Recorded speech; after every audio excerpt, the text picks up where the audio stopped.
Please pledge allegiance and invocation. Please rise. Pledge allegiance to the flag of the United States of America and to the republic for which it stands, one nation, under God, indivisible, with liberty and justice for all. Let's pray. Father God, we come to you today, Lord, thanking you for another day, thanking you for this opportunity to assemble and do the work of the people of Harnett County. Lord, we ask that you bless what we do and may everything we do be pleasing in your sight and within your will. Lord, we ask your blessings on our military, our law enforcement, first responders, and all other emergency personnel. These things we ask in Christ's name. Amen. Amen.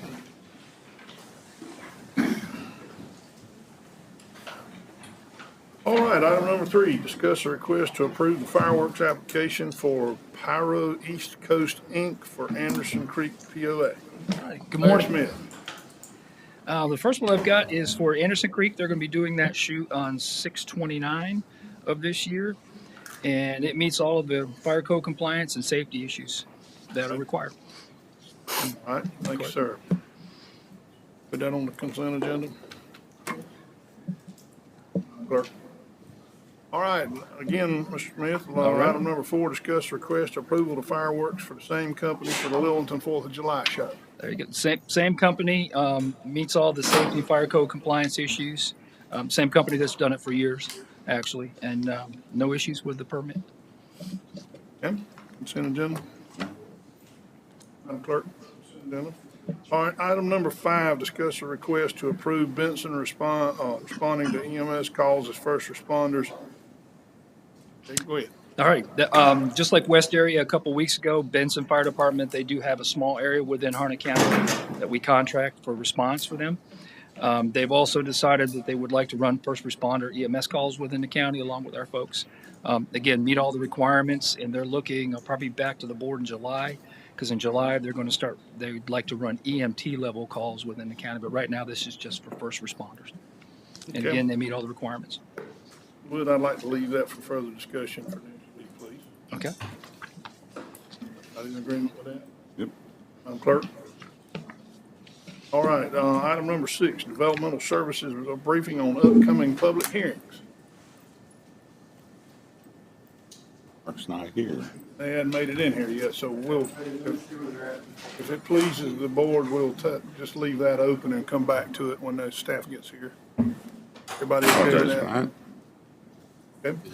Item number 7, to discuss a request to approve resolution authorizing investment in the idle funds with NC Investment Pool. Ms. Honeycutt. Yes, sir. Good morning, Mr. Chairman and Commissioners of the Board. Again, I am bringing a authorization to you. Anytime that the county enters into any type of financial agreement with a banking institution for the deposit of our funds, we request, and usually it's typical, that the board approve the investment. So to take advantage of the current interest rate and to invest any idle funds that we have, I would like to add the ability for us to invest in the North Carolina Investment Pool. This is another pool of local government funds. It is governed by General Statute 159-330. It will give us more flexibility to be able to move our money. This money is not locked in long-term, so it gives me more short-term investment capability. And so when I say investment or idle funds, the funds that I'm referring to is that each year when we collect our property tax, we have that full amount of revenue, and then that's what we use throughout the year. So to be able to take advantage of interest rates, I want to be able to take that money that we don't immediately need and be able to invest it and then bring it back in to continue to fund the county operations. So we've been able to take that money and use that toward other items, capital need items and things like that, which basically supplements the county's tax rate. Okay. And can I ask a question? What is the interest rate? Last check was 5.83. Really? Yes, ma'am. What? Ms. Honeycutt, I'm assuming that you would have access to these funds as needed. Yes, not sir. something that- Yes, sir. This is immediate access, so I'm not locking anything long-term. Sounds good. Now, Thank you. we do have some long-term investments that, because of the length of time allows us to take advantage of a higher rate. But we have tried to structure that so that it coincides with the payment of a debt, that kind of thing. Okay. Pleased with the board, we'll go back now to, developmental services, item number 6. Oh, I'm sorry, and Ms. Honeycutt stuff on the consent agenda. Thank you, sir. Good. 100% great. Madam Clerk, please, go ahead. My apologies, Commissioners. Sarah Arbor, Hardin County Development Services. We are bringing before you a proposed text amendment, Plan 2401-0066. The applicant is Harrington Companies LLC. So this is an external text amendment. They are applying to amend the Unified Development Ordinance, Article Number 5, Section 1.2, 7.6.2, and 7.6.3. So the applicant proposed text was to allow an outdoor flea market to become an allowable special use in the RA20M, RA20R, and RA30 zoning districts. So currently, the way that flea markets are identified in our use table are separately. So we have flea markets indoor and flea markets outdoor. So what the applicant is proposing is to allow the outdoor flea markets, again, in the RA30, RA20R, and RA20M with a special use permit, meaning they would have to go before the Board of Adjustment in order to have that use, and they would make the determination. They could also possibly put some use regulations on that use as well if it were to be permitted. So what staff has done, our suggested text, if this is to be approved, we have combined both the indoor and the outdoor flea market uses together, and we have added an extra use regulation that would read that all temporary articles of outdoor display, including but not limited to fold-up tables, racks, tents, tarps, shelter covering of any type, or vehicles used shall be removed from dusk to dawn. So that would be that extra use regulation in place if this were to be an allowable special use in any of these 3 residential zoning districts. So on the April 1st planning board, the planning board voted unanimously 3-0 to recommend approval of the proposed text amendment. The planning board stated that they're recommending approval, that they were comfortable with the proposed staff text based on the use regulations set forth by staff, as well as a requirement for the use to go before the Board of Adjustment. And staff is open for any questions. Thank you. One question, Ira, if y'all back that up just a little bit, I'm looking for the section where they have to get up all the tables and chairs at night. Right. So that's going to fall here in that E, that use regulation E. I think that is on the final page of the staff report. I am thinking about the one up there on 421 where there's multiple buildings and multiple picnic tables, and how are they gonna get all that up every night? And how are they going to do The discussion's next week. I just happened to think about that. that? No, absolutely. Well, I'll point out too that the planning board had similar concerns, and so we tried to address it as best we could with what we got there, but yeah, I agree, that's a real issue that you We'll have. get into it at the public hearing next week. That one came to mind as soon as she said it, and, all right, And also, I think it might be interesting or good for the board to understand that this came to us as a zoning violation, and that's how we got to this point. It started off as a farm use type, they were Agritourism. a fruit stand type deal, and it turned into a full scale, currently operating flea market, and then it was sent to us as a violation.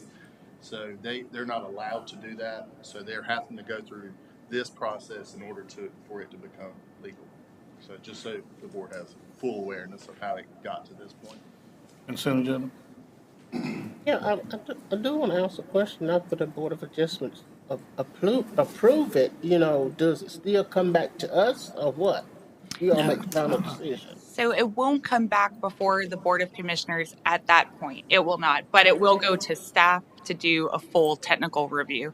So it'll go after the Board of Adjustment. It then goes into the technical review, which is the Development Review Board. But just for clarification, your public hearing is about a text amendment to resolve this issue. It's not actually dealing with the issue, it's changing the verbiage so that, okay, They can go to special.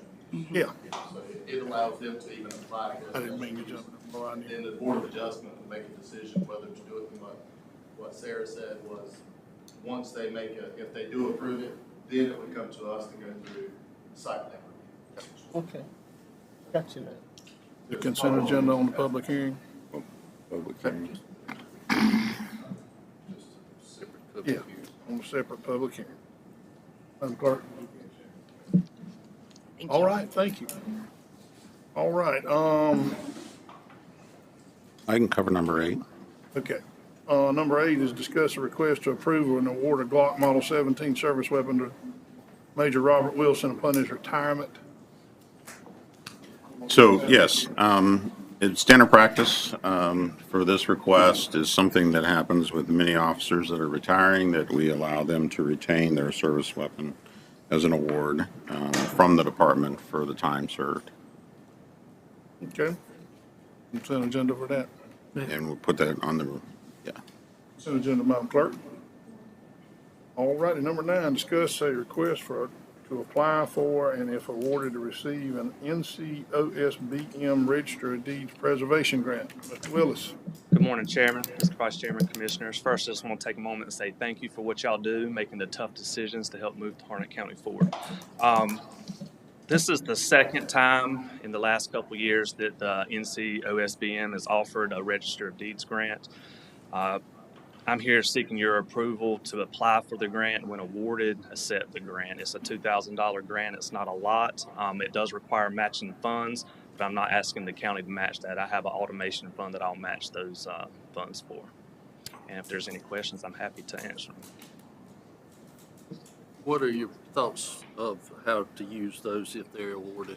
So there's specific guidelines we have to follow, and right now it's restoration and preservation of historic records. It's not a cheap process. This grant will do about 1 book, if that tells you anything. And I have hundreds of books left to do, but it's something I've been working on since I've been in office, and I'm gonna continue working on. And there is also, there's 100 counties. Each county can apply. If there only 50 counties apply like last time, there will be a second round of funding. Again, it will require matching, but I'm not asking the county to match any of those funds. We'll match them out of our automation fund. Okay. Consent agenda. That's it. Consent agenda, Madam Clerk. Thank you, Thank Mr. Willis. Item number 10, to discuss a request for proposal for the Jetport security, our hall.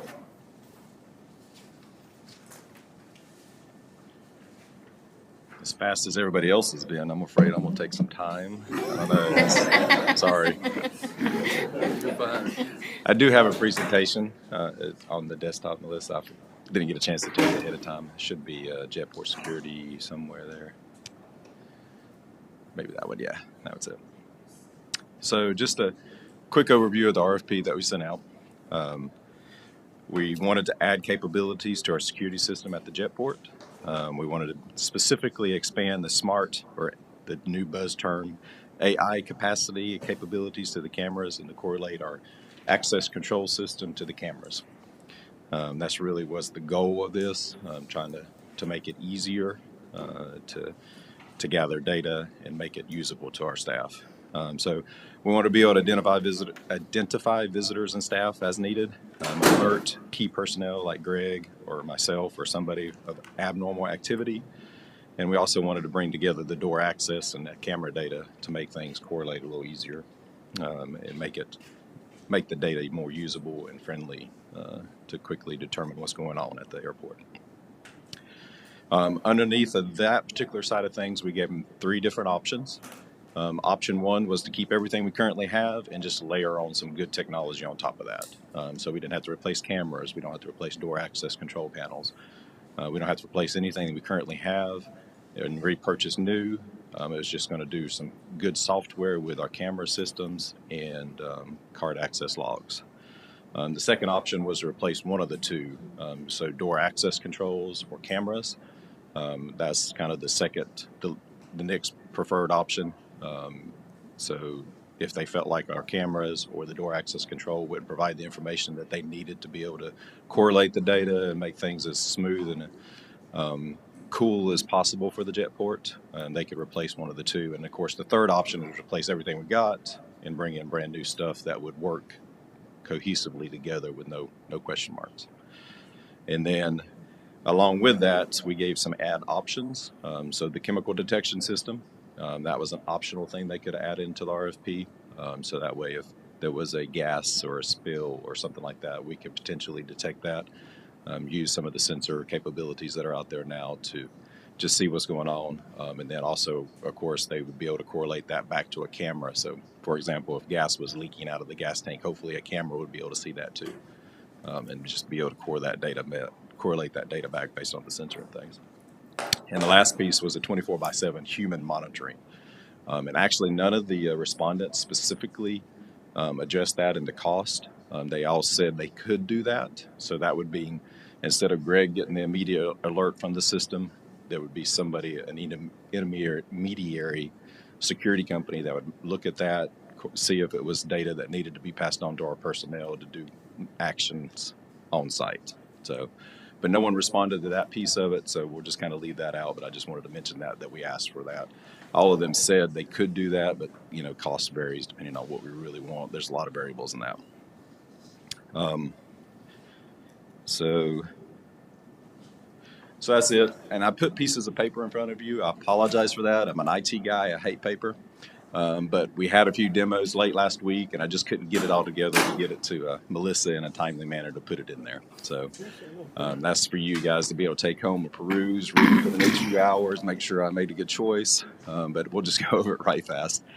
Harnett County Jetport Security System. I try to do this for all of mine just to make it easy for me to see what I'm thinking and, to rate it so you guys can see what I'm thinking too.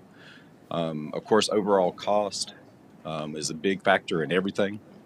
And I put a weighted score. The first column is my selection criteria, what I'm roughly thinking. The next column is a weighted score.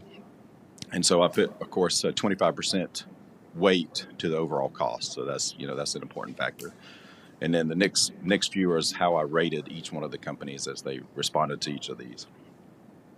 And my eyes are just not what they used to be. So I'm going to read it off of here too. So we had 3 respondents to the RFP: Cognition, Securitas Technology, and Vector Security. And you can see the raw score and the weighted score and the totals at the bottom. So based on this, my recommendation at this point is Cognition, but I'll go into more details on the next couple of pages.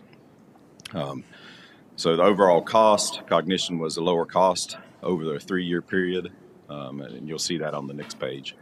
Securitas was most expensive, and Vector was kind of in the middle of everything. So the RFP option 1, 2, 3, that was the first part that I explained. Option 1, of course, was to keep what we got, and option 3 was to get rid of everything we got. And Cognition was allowing us to keep everything we got. They were just adding some nice software on top of things, so that gave them a higher score. Securitas wanted to replace one of the pieces, the cameras, and Vector wanted to replace both pieces. So that's where the rating came from that. And then, of course, all the companies had some neat stuff, some neat software, neat hardware, but so they all kind of equaled out on that next part, the technical abilities to meet the requirements that we were asking for. Company experience, they all seem to have pretty good backgrounds and everything. The quality of response and solution offered, they responded well to the RFP overall. References, I just basically, that was just my opinion on what the references responded and how they were in the RFP.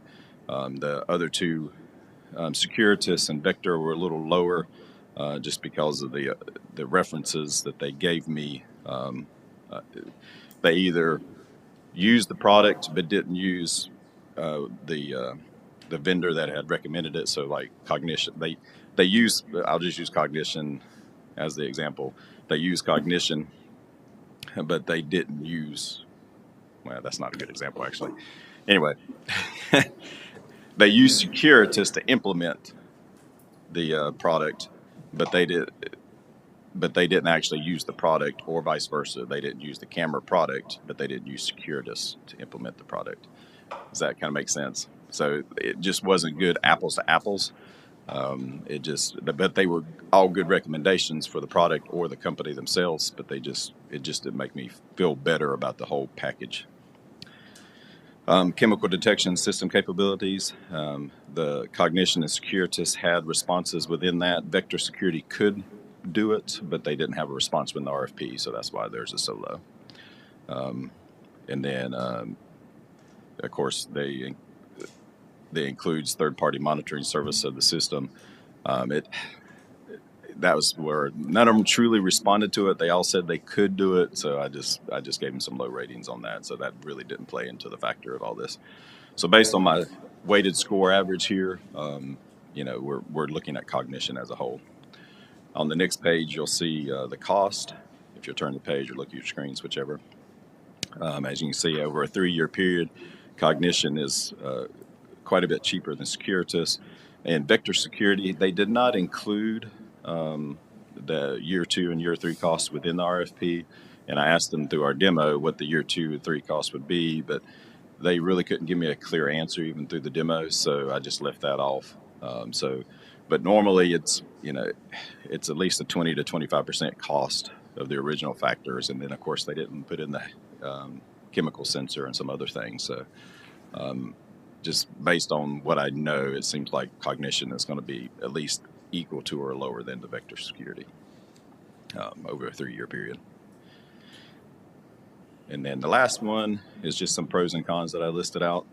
Cognition, lower overall cost. They chose option 1, so IT and the airport or Jetport doesn't have to think about new technology.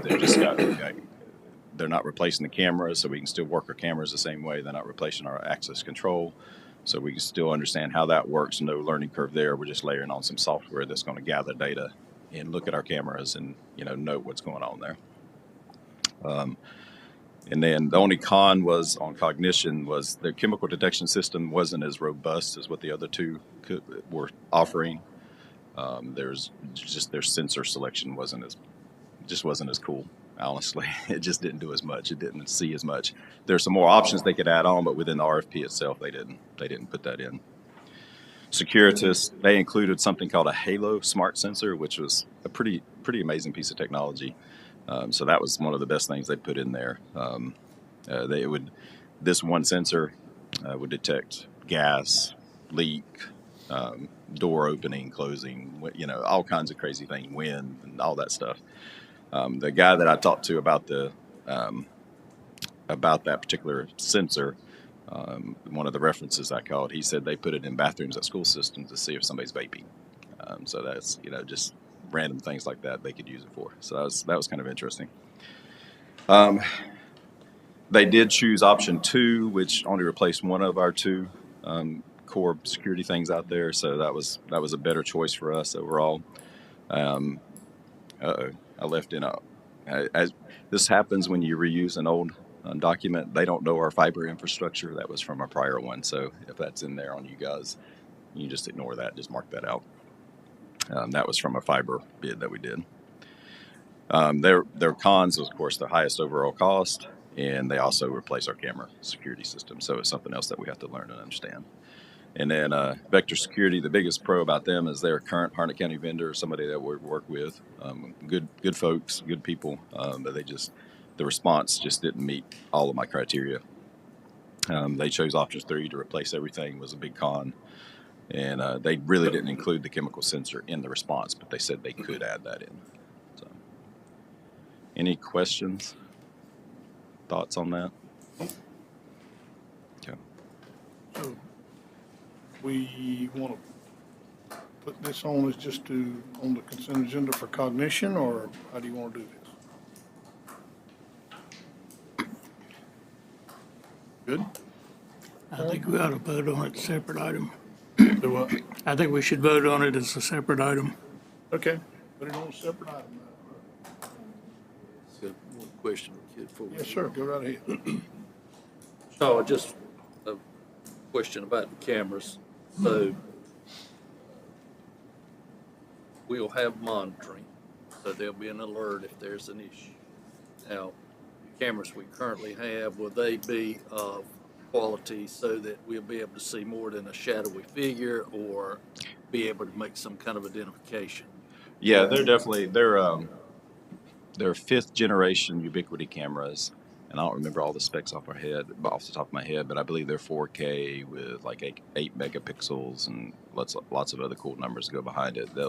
They're high quality. Actually, that is a fourth option. We could still keep what we got and do. So Ubiquiti has just released some new software that can do some of the things that Cognition and some of these other vendors, Securitas Technology and Vector Security. It'll do some of that stuff. It's just not quite as sophisticated as that, as what Cognition and the other guys can do.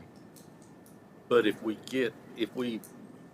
with whomever we decide to go with, if down the road we see that we need a better product, we can always go in and replace those cameras to upgrade. That's correct. Yeah. So So all we're of them. basically talking about software here, not really the hardware. Yeah, on Cognition, we're just talking about pure software. They did have some recommendations for hardware as we move forward. So if we decide to expand to hangars to add cameras there, we may choose different camera sets. But my goal was the other beautiful thing about going with Cognition is I could install the same system here in this building and not have to replace all of my cameras today. So it would do the same thing here, and that was one of the other big. Yeah, because what we're doing at the Jetport today is the same thing we've done in most of our buildings prior. So if Cognition works perfectly at a Jetport, it's an easy replication to most of our other buildings, like the courthouse and places like that. That'd be very important for this. Thank you, sir. Yeah. So that is your, recommending Cognition. Yes, ma'am. That Cognition is the one I recommend out of the responses that we got for this RFP. All right. Any further questions from Mr. Hall? Thank you, sir. Thank you. All right. County Manager's report, Mr. Travis. Nope, Ponderosa Road. We doing number 11? Oh, I'm sorry, I skipped Ponderosa Road. I'm looking at one thing and another. Discuss property owned on Ponderosa Road. Thank you, Mr. Chairman. Good morning, everyone. I wanted to talk to you a little bit. You had some questions, I understand, about the Ponderosa site, the convenience site, and the Patriots Park area. I was just going to kind of give you a little history on how it came about and why it is where it is type situation. But I came on board in August of 2019. The park was actually built in 17-18, that fiscal year. So I've had to lean on Mr. Carl Davis to supply a lot of information on how it came about and that type thing. So at any time during this presentation, Carl, if I say something inaccurate, please jump in here and correct me or add any information at any time. So from my understanding, in 2006, started getting emails from citizens in the area wanting a park in that area. And at the time, my predecessor, solid waste director, was looking for a convenient site to service the citizens in that area as well. So she and Carl worked together on trying to come up with a solution to that problem, and they found this property owned by the North Carolina DOT. They worked on negotiations and obtained that property, put together a master plan for park, convenience site area as well. Went to the citizens, got citizen input. Any feedback that they had or concerns, I think, were addressed at that meeting. But basically, the convenience site was built first and opened up. And the park was opened shortly after that. I know there was some questions at the previous meeting and had some concerns. There's options that we can look at as far as dressing up the site, some additional landscaping or whatnot, but that's kind of the historical, chronological process and why it is where it is. And I don't really have a formal presentation other than just to give you kind of the history of that. And I would be glad to feed any field any questions that you may have, or just open up for dialogue if you have any concerns. Mr. Chairman, I'm the one that actually asked for this to be put on for another item as discussion. The property that we are discussing, or the reason why we're talking about this today, is because the county has been offered an offer to purchase on the property across the street or across from it. So you can see it's this long, skinny strip that has road frontage. And I didn't realize that it actually, that property was shaped that way. Concerns in the past were to possibly either move the convenience site or do something across the road as far as, disc golf course, something like that for the park. It's not really conducive to have kids or anybody walk across that main road there to access a park on either side. My concern was to see if we could use that property. After talking with staff, it does not seem like that property is going to be beneficial for us at all. I've talked with staff about possibly putting in some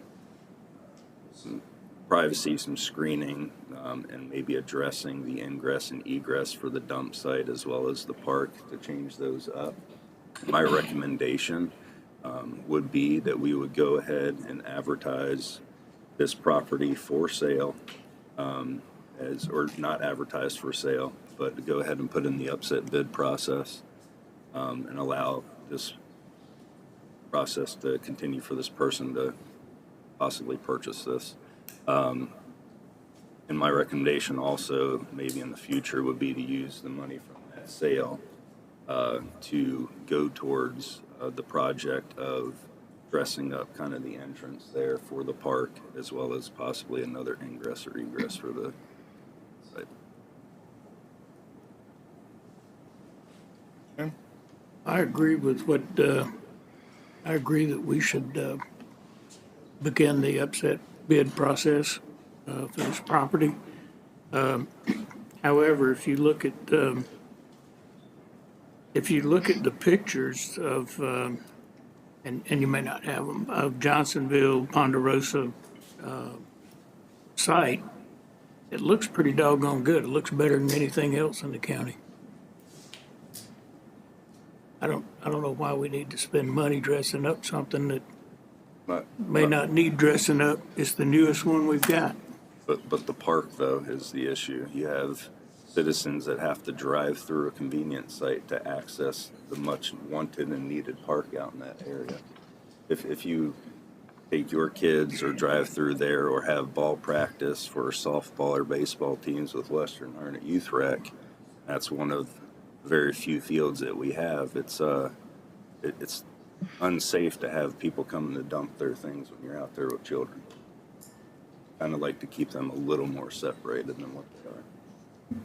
Well, I'm familiar with the site. I'm familiar with what we did to purchase the site and to put the dump out there before the park and all. I don't really have a view of it not being adequate for the dump site there, because at that time that was what the citizens wanted. That was what the citizen asked for. So I don't have an opinion on it, to be honest with you. I just want to let you know that I'm much familiar with the whole process, how it got there and what happened. And you described it right. Yes, ma'am. So I'm gathering the gist is to put it on for further discussion, but not to consent. Well, no, the recommendation would be go ahead and allow them to proceed with the upset bid process. That's the And the contention here is just allowing that parcel across the road to be. Is that agreeable to put that on the consent agenda? And board members, if I may, if you want to go back to accepting it, for upset bid process, we'd have to put it as a separate agenda item and adopt a resolution to start the upset bid process, if you wish to do so for next week. Okay. So, Sounds good.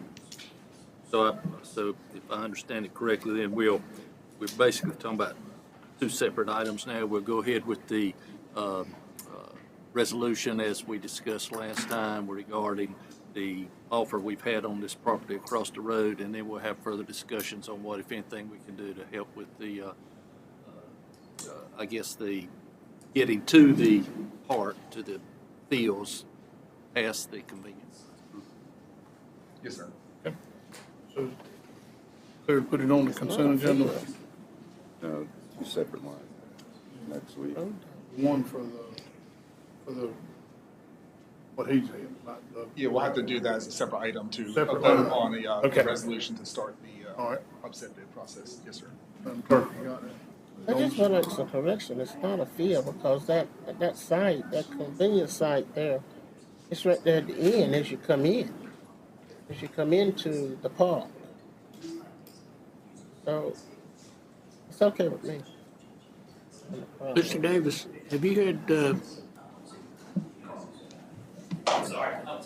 have you had complaints from people about having to pass by a convenience site to get to ball fields or use the park? No, we haven't. And I'll be honest with you, the park is not highly used right now, which could be part of the reason of people not wanting to go there because of the convenience site. But honestly, I've not heard the complaints.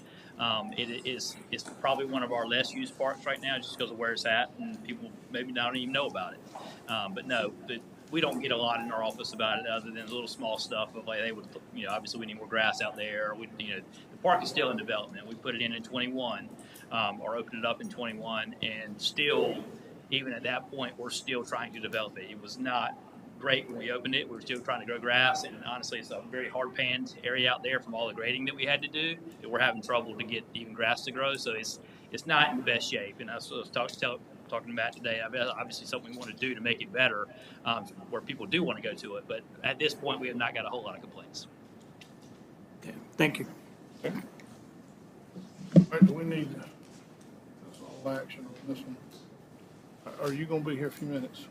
When we recess, I need to talk to you just. Yes, sir. Do we have a need for a closed session, Mr. Counselor? Yes.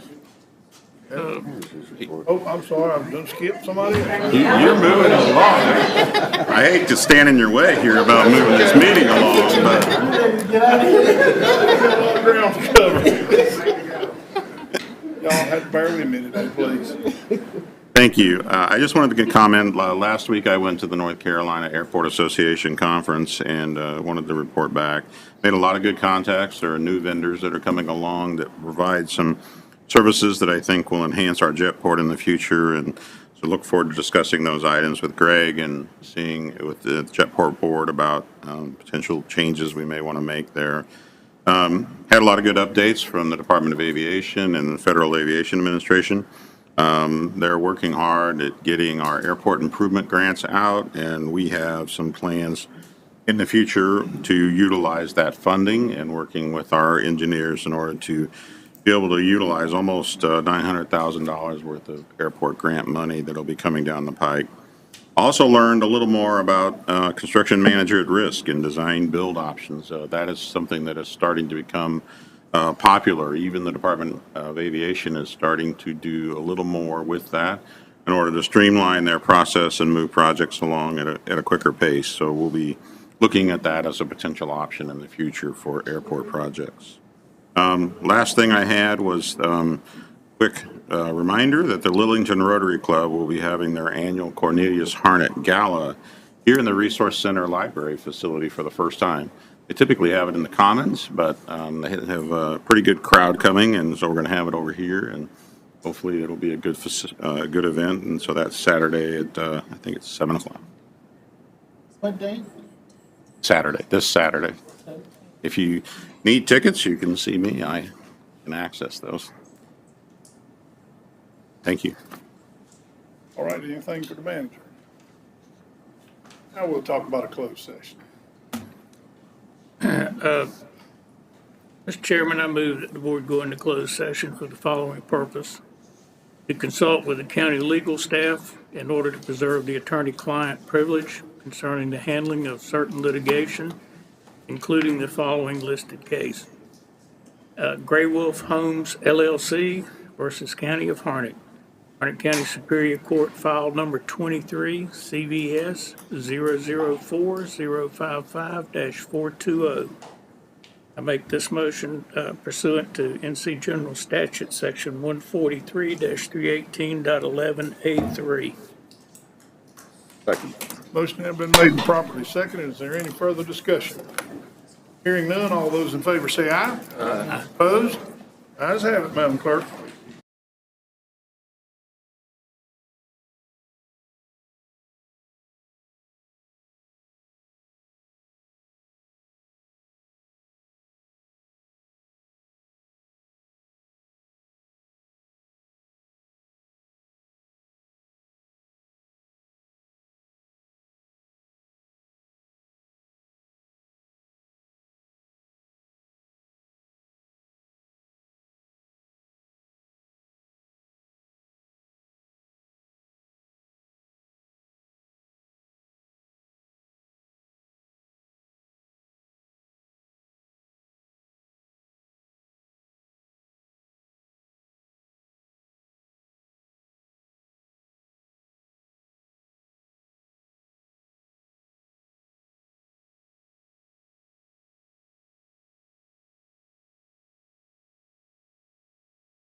Commissioner Westman, did you have something you wanted to add? Yes, sir.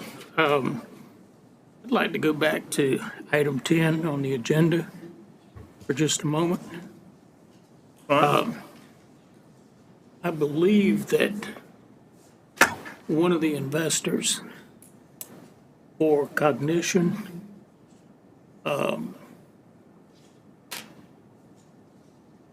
going to have to ask on Monday night to be recused from voting since this investor contributed significantly to my campaign, both this past March and also in 2020. So just so it's known, I will be asking the board to recuse me on Monday night from voting on that item. Okay. You're satisfied that it might influence your opinion, and that's why you're choosing your. No, but the perception of the public is that my vote on it would be influenced. Okay. All righty. Any other business before we go to break? All right, this time we'll move to recess and reconvene in about 25 till in room 103B downstairs. Second. Motion has been made and properly second. Is there any further discussion? Hearing none, all those. 103 downstairs. Why are we gonna wait that long? Well, I personally got to go to the bathroom. I have two. Well, that's a unanimous decision then. Reasonable.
and what we decided to put everybody in a room and discuss it all at one time, so everybody, all the affected players will know the big picture. We're gonna start out, I think Cody's got a PowerPoint he's gonna start with, and then I know I've got some questions, and we'll just go from there and open the floor for the commissioners and ask each one of you about how growth is affecting your department and what you project in the future. So at this time, Cody, take over. Thank you, Mr. Chairman, members of the board. It's good to see everybody. And as Chairman mentioned, what we've done is put together a little PowerPoint presentation where I've got development services is going to start off, followed by our soil and water and co-op division. And then I've got tax, Harnett Regional Water, economic development. It's good to have Dr. Fleming here from the school board as well. He's going to share some information with us. So with that being said, Mark is going to go ahead and kick off everything, starting from the development services end. And it's good to have Jake Rutowski with us here as far as the steward, as our lead consultant with our land use plan. So there's some comments that we'll share with you there. So Mark, I'm going to go ahead and turn it over to you, and if you'll start the process, and we'll go from there. Okay. First off, thank you. I think this is a great opportunity, and perfect timing for where we're at during the comp plan, and we may get into a little bit of that later too, but I appreciate us getting together like this, and I love the fact that it's kind of in an informal setting in order to do so, and I really love the fact that all the commissioners are here. So we were hit with a couple of questions kind of to start things off, and everybody's wondering where we're going from a population standpoint. So these are the population projections that we received from the census, and so you can see from 1990 to where we are now, or to where from 2022 to where we're going, what we're thinking about where we're going to be in 2038. The projected growth could be up to 177,000. Mark, let me jump in here and ask you a question right off the bat. This is documented folks who are residents here in the county, not H-2A workers or non-documented folks. That Right. could be another 30 or 35,000 that still This is the are in our school census. system. Okay. Right, it's the census information that we received. And Brent, the latest figure you got last week was what, 140? 140. So we're right on target with what you're seeing right there, and that came from the census, so we were right on target. So, and this just, I mean, everybody knows that we're growing in Harnett County. This kind of shows you, how we're growing amongst our peers in the rest of the parts of the state. So this is just a good map. We always like to show this just to show that, what's happening throughout the state and where we sit. And as you can see, we're growing pretty steady. This is the big question that we get asked all the time. How many new lots, the preliminary, the finals, and even minors that we do every year in our office. The interesting thing about this one is honestly the last couple of years, this is the last 4 years, we've done 2,000, roughly around 2,000 preliminary lots a year. And so does everybody understand the difference between the preliminary and the final? The preliminary is what's approved. The final is actually something that's gotten built. It's on the ground. So, and we're averaging about half of those every year. So we're putting 2,000 out there, a little over 2,000 in some cases, and we're actually putting half of those on the ground. So it's actually been pretty steady every year, and so far this year we're on the same path to what we've been doing. So Starting from what year? 2020? 20 fiscal year 2021. And 3 years. Yeah. Mark, I'm assuming the little variation there is attributed to interest rates and From where we're at right now, we haven't seen any drop with Okay. any slowdown with interest rates. I think a lot of times I'm hearing from some of the realtors that folks are coming in and paying cash, and you all may see that. So people coming from different areas, but I'm sure the interest rates will have some type of effect to it. The other thing that I wanted to point out, because this was just a 3 to 4 year look back, we have some large scale plan unit developments that are out there that actually have a lot of available lots that are still hanging around. So, so we wanted to kind of pick the 4 that we knew that folks would want to hear about. Of course, Anderson Creek Club, they still have 2,900 lots roughly 2,900 lots still available. Lexington Plantation has 1,900 lots. Lexington, I will say this though, I don't anticipate that ever reaching that goal. I think originally they had it was like 4,000 or 5,000 lots. You used to hear it all the time. But they have a ton of wetlands that really prevents them from getting to that number. But there is 1,900 lots out there, and I think Commissioner Morris asked us to give us the possibility, and with today's times and developers and some of the developers we're seeing, they could certainly potentially get through the wetlands and make that happen. So we wanted to make sure we included everything. Of course, Serenity, which is a fairly new development, they will use every one of those lots that's there. And then a lot of folks don't realize that Keith Hills has another phase that's been approved for a lot of years, and it's just kind of sitting out there, but it could very well be developed. So we wanted to include it, especially with all the growth that we're seeing here close to Lillington and this part of the county. So, and it's a more upscale development, of course. Like you say, all these are all upscale. So we didn't get any numbers from Dunn, but they really can't have too much. They've been on the sewer moratorium for the last couple of years, so we don't anticipate them having too many available lots to them. But the town of Irwin was 409, Coates was 681, which was kind of a shock. We wasn't expecting Coates, but I know they've had some big developments here recently, somewhat controversial that have come in that area. Town of Andrews, 2,200. The town of Lillington, that's the one that's honestly that jumps off the page at 9,928. They have just as much available lots as we do for the entire county. And understand that 9,000 number that we have for the county includes what I just described that's adding the 4 large developments that were not included in that. So this is just what we feel like is developed now. So if you took I think it's like 6,000 off of that, we would really only have like 4,000 or 5,000 lots available in the county, if you know what I'm saying, if that makes any sense to you. So if you're looking for that total, I know that we've been asked this question, the total kind of what are we vulnerable to as far as lots are concerned, you're looking around 22,632 lots. Now, I just explained to you that there's 2,000, we're only preliminary in 2,000 a year, and this is the county, and we're only building about, and I'll get to that in a sec, but we're only finaling half of those, 1,000. So how fast you get to that number, I mean, you can only build and develop at so fast, depending on the resources that you have, all that good stuff. So it can go, development's going to go up and down, just depending on the resources, the interest rates, all the variables that come into play with all of that. This is our certificate of occupancy. So as you can see, it's kind of sticking around right around 1,000. These are between manufactured homes and single-family residences. 22 to 23 was our high year, and so far we're trending up in that number around there too. We usually in the county we usually have about 1,300. We build, wouldn't you say, Brad, about 1,200 to 1,300 houses a year. That's what we're averaging. That's what we're averaging, because people are looking for an average of that. So, 1,000 COs, but I think with the starts and where we're at in the process, I think by the time you get to the end, we like the number of 1,200. That's the number. That's stick-built manufactured together. New homes created. Is that included in the 1,200?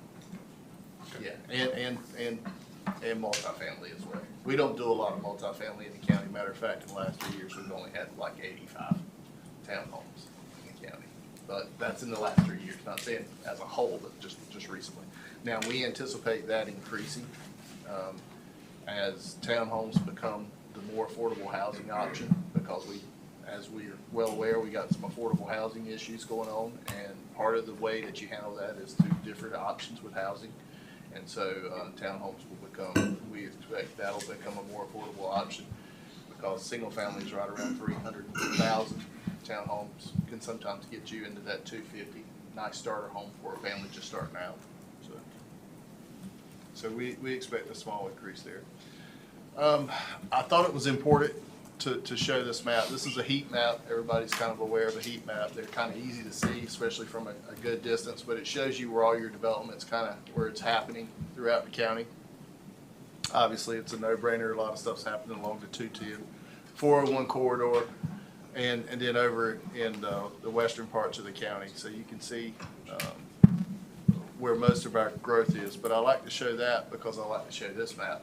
This is our map from our land use map from 2015, from our last comp plan. This map said that we would like to grow in these orange areas, where you see that compatibility development target areas. This is where we want to grow. This is where we have all the ingredients. This is where we have the sewer, the water, land availability, and this is where we should be. This is where the leadership at that time, along with our department, everybody looked at what we had available to us and said, this is where we would like to grow. And I'll bounce back to this map. And so you can see the orange areas I mentioned, and then the orange areas over here. And you can see, whoops, simply between the two, that's exactly where we've been growing. So we want off. I know everybody, growth comes with a lot of growing pains, and we're certainly dealing with those. But we are growing where we wanted to grow at that point. So I always like to point that out because I know some folks, especially in this area, that 401, 210 area, I know people are upset. I know that traffic's an issue, and I know all the, like I mentioned, growing pains, but we got it, and we're going to do an absolute better job of trying to make that better. But I wanted to say that we're actually growing in the areas that we at least want to grow. I don't know if we're at the speed that we would like to grow, say that. So, and then there's a lot of areas that you see in the green areas. That's where we don't have water and sewer. That's where we don't have, maybe the water pressure isn't as good as it should be because the lines that we have in the ground in those days was simply meant not to handle this type of development, but to get water to rural housing. And so those are areas that we at this point going forward with our next plan, we may still want to protect those areas. So it may make sense for us to put agricultural overlays and do things like that in those areas to slow the growth or to make sure that those areas don't receive the type of growth that we're seeing in these orange areas here, where we don't exactly have the resources to do that. So I wanted to take 2 seconds to say that Jake Petrowski is with us today. He is a great resource. Jake, how long have you been in the business? 20 years. He's worked in all over this state. He's worked in several different municipalities and counties, and he's seen a lot. And that's why it's good to get consultants, because they have seen a lot. He's seen areas that are dealing with the same issues that we're dealing with today. So he is a very valuable resource, not just for us at our department, but going forward with this comp plan, because you all see today the issues that we're facing, and we all have ideas. We should do this to make it better, or we should do that to make it better. But sometimes we have to learn by what's been done in other places. I promise you, we are not seeing anything that hasn't happened in this state before us. And so when we have ideas, it's a great way to take and ask a person like Jake, say, hey, what can happen? And I told him, I said, hey, if you asked a question, you give a very frank and honest answer today if there's something that's out there. So just want to put it out there stuff. And the second part of that I want to say is, like I said, I appreciate this meeting, but I think this is meeting number 1 of future meetings that we need to have that are very, because today we're seeing what the impacts, what we're really facing on paper. And I appreciate Commissioner Morris for bringing this up. It's a great idea. But I think we need to have another meeting as we go through the comp plan process that are just like this right here, where we start to talk about ideas. Because the best way that we can handle the issues that we are now, we are perfect time that you're going through a comp plan rewrite. Because if you take those things and you put those ideas in that plan, when you come to start to execute those, when our department, when we start to do our thing and whatever you all direct us to do, we're going to have to turn around and lean on the comp plan, basically for a legal standpoint, to be able to do the things that we all need to do in order to control the growth that we have. So I just want to make sure that everybody understands the necessary and how lucky we are to be in the middle of this process. So, the next slide is, Coley, I think this is your map. Mr. Chairman, do you want to break this down by department if you have specific questions between you and the board, or how do you want to handle this? That's fine. What I've been, as you see, what I've been doing is it comes up, I just ask whoever talks at the time. Okay. But, if you want to go ahead with this slide, we'll Okay. figure out where it goes from Is there there. anything you wanted to share, you want to break? No, we'll see where the Okay. questions All come, right. but we can obviously get more into kind of the comp plan and how that fits into Okay. to this whole process. Christine, do you want to go next? And I think I've got the right slide for you. You and Seth can talk about that. Thank you. Sure.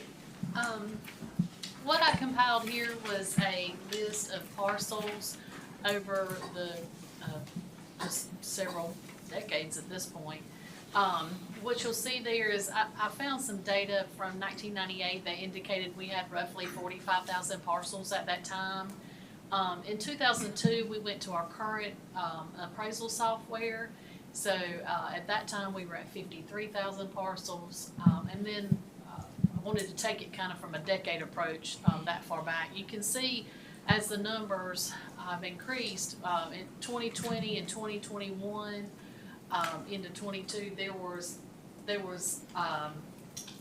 about a 1,300 parcel increase, and then following from 22 to 23, we had over 2,000 parcels. The way we're trending this year, it looks like we're gonna cap out at about 75,000 parcels by the end of the year. In our projected 2026 reappraisal, we're looking at anywhere from 78 to 80,000 parcels. And I ran that 2025 number, was through just February of this year. So you can see where we've been from the end of 24 to the middle of February there. What I also wanted to show is I know that agriculture is a huge business here in this county and is very important to our heritage. So I wanted to show that based on these numbers from our past July, parcels that are in the present use value program and under farm deferment, we had about 5,500 parcels enrolled, and we broke it down by the number of agricultural acres being used at 42,000, and then followed by the amount of forest land in our deferred program and our horticultural land. The wasteland wetland it too is just specific to parcels in the PUV program. So we have roughly 146,000 acres enrolled in our present use value program, which is still a pretty hefty amount. But when I came to the tax office in 2019, at the end of 2019, we had around 5,750 parcels at that time enrolled in the PUV program. So we did see a couple of hundred parcels vacate the program over the course of the last 3 to 4 years. Also important to note is that we have 5,284 parcels in the exemption and exclusions program. So this could be anything from churches and educational properties to our elderly and disabled veterans programs. And we have seen steady increases over the years, and we do not expect that to number to be lowered as we do see an increase of in our population and new residents each year. Are there any questions about that information? Okay. If you, Coley, you want me to send it over to Seth? Yeah, let me see if I can go back. Okay, that's good, Seth. Yeah, that's fine. Hey, good morning, Seth Purvis from the GIS department. I'm the analyst over there. This is a map that I produced for a group that was doing a population study. And basically this map goes through to show, based off of the projected 2023 expenditures in the budget from 2023, what tax parcels we are getting enough revenue to cover the cost of services that are calculated for that parcel. Whenever you see a red color on this map, that is a developed parcel that is marked as a residential or a commercial use parcel. Red shades of red are below the projected cost of services for that parcel, green is above. And basically what you can see on this map, there's a lot of red statistical noise in the background. Most of that dark red can be kind of looked past. You're basically seeing what we are seeing in development heat maps, parts of the county where we're seeing tremendous growth, and parts where we are seeing a lot of population centers that are supposed to be focused on. And you're seeing that same thing. You're seeing municipal centers, you're seeing the western part of the county around the Spout Springs area and Anderson Creek, and you're seeing that 210 and 401 corridor between Lillington and Angier. This is showing a 2023 calculation of developed and taxable acreage, so minus state right-of-ways for roads, parts of parcels that are jutting into adjoining counties, and then different other things like Fort Bragg and other uses that we are not worried about. That brings us to about 143 developed acres between residential and commercial parcels in Harnett County out of a total acreage taxable for the county of around 375,000 acres, somewhere in that age range. This map assumes that the average cost of services per acre per developed parcel is right around $1,134 per acre. This is, again, just a map showing if, we're in these population centers that we're actually covering that cost of service. Are there any questions about this map or any further details that I can go into and explain? I have a question. Yes. When you're talking about these parcels, and I see that a lot of them are in areas that are not incorporated. That means that we are gonna, as this continue to grow, that means that we're gonna have more areas that are not incorporated. Because right now, we have about 80% of the county that is not incorporated. And people do not understand, all of this growth costs the county. There are costs for this. And who's gonna pay for all these costs? Well, this map is exclusive of any municipal taxes that are added onto a parcel. It's also exclusive of any special tax use districts. So this is only county total charge. So where you're seeing all of this, whenever a parcel is annexed by a municipality, that automatically becomes part of that municipality's emergency services and other services to that parcel.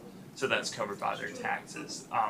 But where you see most of these parcels in the red and where they look like they're a net loss, the reason that I touched on statistical noise is a lot of these parcels are rural home sites where you may have one or two houses on the same parcel, and then in the backyard it's 50, 75 acres of forest land, wetland, or other land that is just not developed or not in any use whatsoever, and it skews the amount of revenue we're getting off of that parcel just because it's such a large acreage. Did you, are the larger red parcels, is agricultural land included in this or not? Because the cost of services study a number of years ago showed that ag land actually resulted in net revenue based on the amount of services that it consumed. So I wanted to ask about those large red parcels. Most of those should be marked, if they're in agricultural use, they should be marked in our system as a sub-flavor of a commercial use. I believe that should cover most of everything, but yes, that is, those all should be included in there. Everything that's grayed out should be classified as undeveloped land. So a lot of the ag might be those undeveloped areas. It's possible, yes. Okay. This is just going off of the best data that we had to match up our tax revenue with the budget for the 2023 year. And just one day, I know I've talked to mostly all the commissioners, at some point, if the board wants to do this, it may not be a bad idea to bring the municipalities into a workshop like this to hear their growth plan, their strategic plan, what they're thinking and feeling, because y'all hear it all the time, well, they've annexed this or they've annexed that. And I know Mark meets with them on quarterly, but it may pay that we just bring them in and have a meeting like this to kind of see kind of where we're at, because you're right, Mr. McCoy, it affects the schools, it affects DSS, it affects health, it affects transportation, so that's something that we may want to pay close attention to. It actually takes it a step further. I see Steve Ward sitting down here. What's it gonna cost for him to keep up with this amount of growth? I think he'll get into that when his session comes in just a minute, so. I see Brad over here, and I'm Yeah. thinking about, okay, we're gonna haul off how much trash that we That's don't right. normally do, and the Coke landfill's at near about capacity, isn't it? We're getting close. Yeah. So you're talking about a humongous land purchase and a humongous permitting process there that could run easily into multi-millions of dollars, so. That's correct. Any other questions for Seth or Christine while they're up? I just want to say that I certainly appreciate you having this meeting. This is something I've been thinking about and questioning for a long time, for the last 3 years. And I certainly agree that you should bring the municipalities in this room, because Littleton is growing by leaps and bounds. And they don't, I don't know, maybe they do study this, but it's not studying it on, taking a study on the level of the whole county and what it's gonna do for the whole county. But this is affecting the whole county. Yes, ma'am. Cody, if I can, Christine, Sorry. I don't remember what category, you might have had it under wasteland or something, but gravel pits and solar farms. So in that wasteland that I had listed is only pertain to farming and forestry. Okay, so No. we've got a reduced tax issue on the gravel pits and on the solar farms. Do we have any idea how many acres? I know the gravel pits was, one time was thought to be 15,000, but do we have any kind of number, Coley, on how much we've got in solar farms and gravel pits? I got it. Hold on one second. We can pull that up. I knew somewhere there would be a millennial that could pull it up for us. That's why we get laptops. Exactly right. They give me a clicker, they say that's really dangerous. As we go around and hit these next departments, kind of see where the chairman's going at this, is I want to start highlighting concerns with the growth that we're going to be starting to face, and what we're already starting to see, what y'all's major concerns of your departments are going to be the year figure you're going to have to face. So we start planning that. While she's looking now, I'm gonna. I've got it right Okay. there if you wanna get, Yeah. we're gonna get short away from it. It's 560 acres for tidal and solar farms. And it's 13 total solar farms in the county. And that includes the town, right? The municipalities. Matter of fact, it's 426 in the county and 134 in municipalities. Okay. I knew it would be a significant number, but I was just curious off the top of my head. Right. Do you have anything on the gravel pits, or do we not?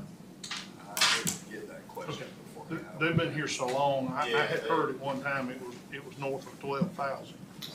So, there's a world of it around here, you know. Yeah, there's some big ones, yes. Okay, what you got? Alright.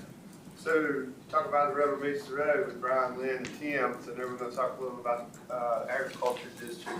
Lynn, I'm sorry, I've got the clicker. You just tell me what we'll go to the next one. They tell me I'm dangerous for this. All right. And again, I'll repeat, thank you for having this meeting. We're always excited to be able to share the agricultural impact that our farmers have on the county. As you can see here, our agricultural receipts are surpassing $251 million. That's revenue generated by our farming communities within Harnett County. 36% of that is crops, and 64% of that is made up from livestock production. So by that figure, you can see that we are a heavy livestock producing county, that being poultry, our primary economic receipt factor there. Poultry, turkeys, hogs, a good amount of beef cattle, and some sheep and goats as well. This is up 23% from 2017. So all of these figures that I'm going to share with you today primarily come from the 2022 Census of Agriculture, the 2022 North Carolina Agricultural Statistics, and some reports from our Farm Service Agency with USDA here in the county. So while we're up in our monetary value that we're pulling in from 23% in 2017, we actually fell by 135 counties within the U.S. In terms of the amount that we brought in. So we're still in the top 20% of all ag-producing counties in the United States as a whole, but we have fallen by 135 counties since 2017. Forestry is also a major economic impact for agriculture. In Harnett County, over $52 million came in or come in annually from forestry, and Harnett ranks 15th in production of forest products in the state of North Carolina. So that is certainly a major economic factor for us there as well. Currently, we have approximately 563 farm operations in Harnett County. That is down by 12% from 2017. 95% of these farm operations are family-owned. We do have a few farm operations here in the county that are owned by Prestige, Merrick, some of the larger research and production-based agricultural entities. But 95% of our farms are family-owned and multi-generational. This is a significant number that really jumped out at me as I was extrapolating this data. 5,407 tract owners are listed by our Farm Service Agency as having agricultural lands, and this includes managed land for timber production, managed forest land. And so you'll notice we have 563 farm operations. So we have at least 563 farmers. But they're working all together with greater than 5,000 tract owners. Our farmers do own a good bit of land, but they lease the majority of land that they tend.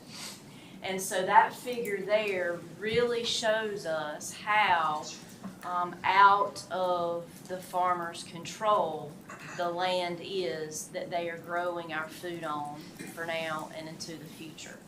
Because so much of it is rented land being managed by the farmer, but yet owned by someone who does not tend and care for the land on a daily basis. Our number of tract owners is actually down from 22, or down by 22 from the year 2020. Now those 22 landowners or tracts that are down, that could be a 5-acre tract, that could be a 500-acre tract. It's big and small tracts all together. But point being, our farmland is primarily owned by people who don't tend and are not farmers. Our average age of farmers in Harnett County is 58 years old. 20% of our farmers report that they have some type of military service background, and 30% of our farmers report that they are new and beginning farmers.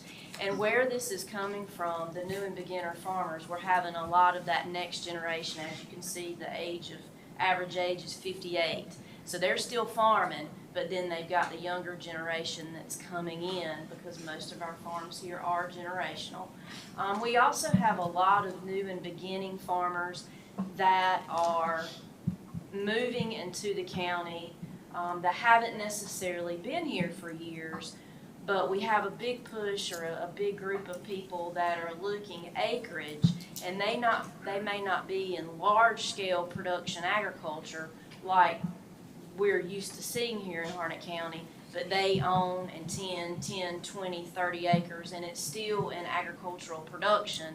It's just not the 1,000, 2,000 acres that we have been privileged to experience here over the past several years. Some additional noteworthy agricultural production statistics for the county. We are the number 6 highest producing county in the whole United States for tobacco. So you hear the term tobacco is king. Tobacco still is king in North Carolina and in Harnett County. Yes, our numbers have dropped over the years, but we still are a large enough producer to be 6th in the nation. Cotton and cottonseed production, we still rank among the top 50% of counties in the entire United States. And then 2 interesting facts here, the sweet potatoes, vegetables, and melon production, we're in the top 10%, and we're in the top 15% for nursery, greenhouse, floriculture, and sod production in the entire United States. And these are both up in numbers from 2017. And this is, it was not very surprising when I saw these figures, because what we have experienced in our office, and I'm sure Extension has seen the same thing, our farmers are having to learn to do more with less. Because we are in a high pressure, development pressure county, our farmers are losing farmland every year. So they're having less acreage to tend, and therefore they're having to figure out, in order to stay in business and to make their farm operation economically viable, they're having to figure out how to produce a higher value crop on that reduced amount of acreage. And so crops like sweet potatoes and nursery and sod are some of the commodities that our farmers have turned to in order to produce that higher value crop. They are also able to do more local marketing when it comes to these items as well, and have more of the market closer by and more at their control than the uncertainties of shipping further off and the expense with that in certain situations. And so those are 2, I think, very important highlights to point out for agriculture.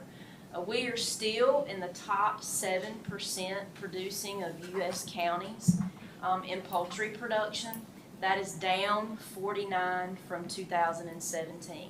So while we're still in the top 10 within the United States, we have dropped in that production since 2017. Hogs is another one. We are also in the top 10% for counties all across the nation. One of our current farmland preservations that we have been active in for a number of years now, well over 10 years now, is our voluntary ag district program. We currently have over 26,000 acres enrolled in the voluntary ag district, and this is over 692 parcels. One of the great benefits of the voluntary ag district program is that it is an educational tool for our farmers to be enrolled. We were one of the first counties, thanks to our GIS office, to have a GIS notification layer put on a public website, so that somebody sitting in a coffee shop in California looking to buy land in Harnett can look on our GIS website and see for every parcel of land in the county if it is either enrolled, yes or no, or if it is within a 1 mile aerial buffer of a farm that is enrolled. And so if they see that yes, that parcel is, or they see that yes, that parcel is within that yellow 1 mile aerial buffer, it lets them know that they are looking at property in an agricultural community, or possibly even adjacent to a working farm, and have hopefully an understanding of what might come with that, living in an agricultural community. As you can see, our voluntary ag district parcels are not concentrated in one part of the county. They are very well spread all throughout the county. Of course, the area along the Cape Fear River there, a big chunk of that is Raven Rock State Park. We cannot enroll that property in the VAD program, and so therefore that area is hard for us to have that yellow buffer around. And then down around the Fort Bragg area, of course, we can enroll Fort Bragg property, and so there again, we don't have the buffer there. But otherwise, we're pretty evenly spread throughout the course of the county.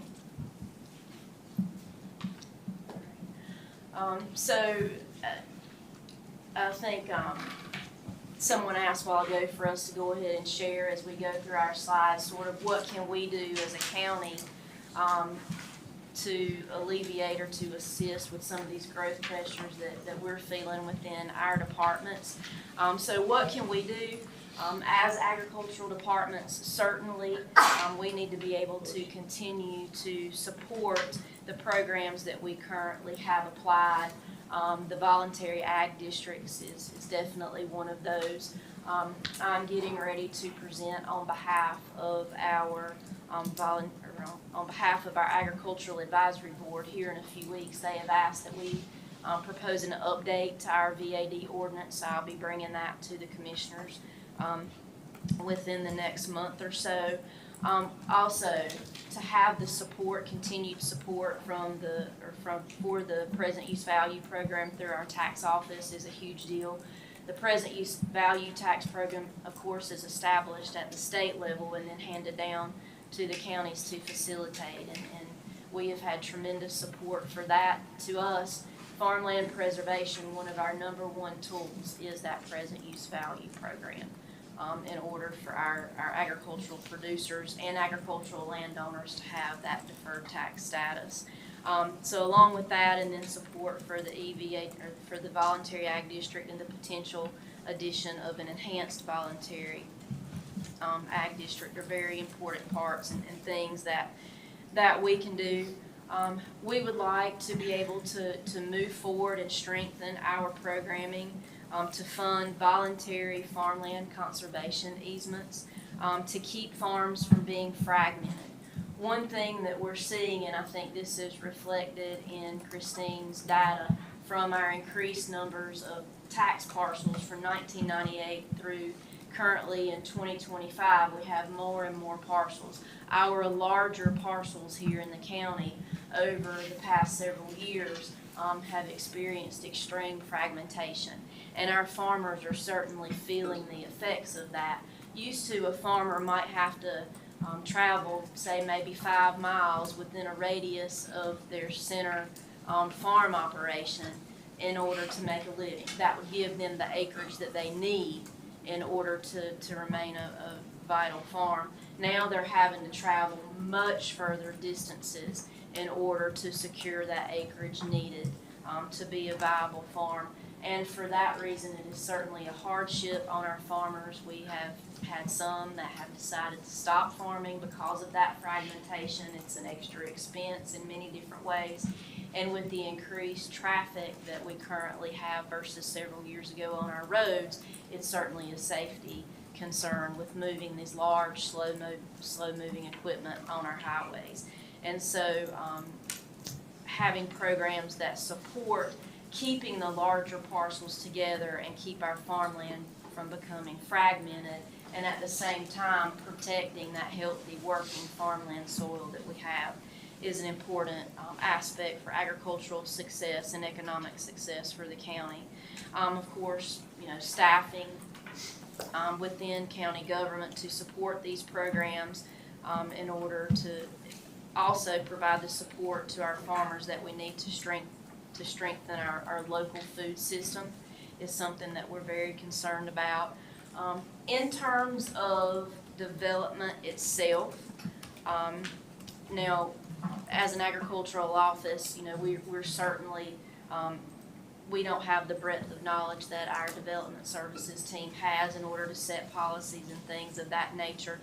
But some of the things that our farmers are telling us that would be able to assist them in being able to conduct their best management practices as they need to be successful with farm production is certainly some distance concerns that they're having with the lot size and location of homes in relation to the property lines of farms. Vegetated berms are something that I think would be beneficial in providing that physical barrier, not at the expense of the farmland owner. I think that's something for us to take into consideration as we're looking at how our plans are approved moving into the future, that we provide some type of physical barrier there so that these farm-related practices can continue. And by doing that, it allows both our farmers and our forest landowners to continue their required management practices for successful production. Herbicide, insecticide application, fertilizer application. These barriers also serve as a dust and odor barrier in some cases. And for forest management, it has become harder and harder for our forest landowners to meet the requirements that they have with some of their contracts that they have both with USDA and NCDA because of their inability to burn, because of the proximity. Controlled forest burn or controlled forest management burns or prescribed burns are a very important part of forest management and timber production. And so that's become an increasingly more difficult practice for them to apply because they have to be very aware of proximity to residences, and wind direction is a big factor in that, which of course we have no control over wind direction. But those are some of the concerns and ways that we see going forward that strong support within our agricultural offices can certainly assist with as we face this increased development. Okay, thank you. Okay. Questions for Lynn? All right, Steve, hey, turn up. So, hang on a minute. Yeah, sorry. Now, I see the agriculture and forestry being probably the top concern that we're dealing with in Harnett County, especially with the building development that we are having. This is a topic that I think we need to put at the forefront of us to kind of figure out where to go and what to do. I mean, we've seen explosive growth with housing. We're feeling the pressures from these neighboring counties to come here, but we all came here to Harnett County. I hate to say that. Anybody who's been here over 10 years, you drive through here and you fell in love with Harnett County because of all the farmland and everything that we had. Now, it's being bought up around us, and it's no fault really of the farmers, because if you look at it, I mean, heck, it's not an easy job, number one, but number two, 1 acre of land that's fetching $60,000, $70,000 an acre, when that farm has never seen that probably in the last 50 years per acre, combined per acre. Who are we to say they can't cash in the lottery ticket that they have to these developers that can't afford that money or can't afford that property? But what I'm wondering is there, I know you're looking for higher yield and higher value crops.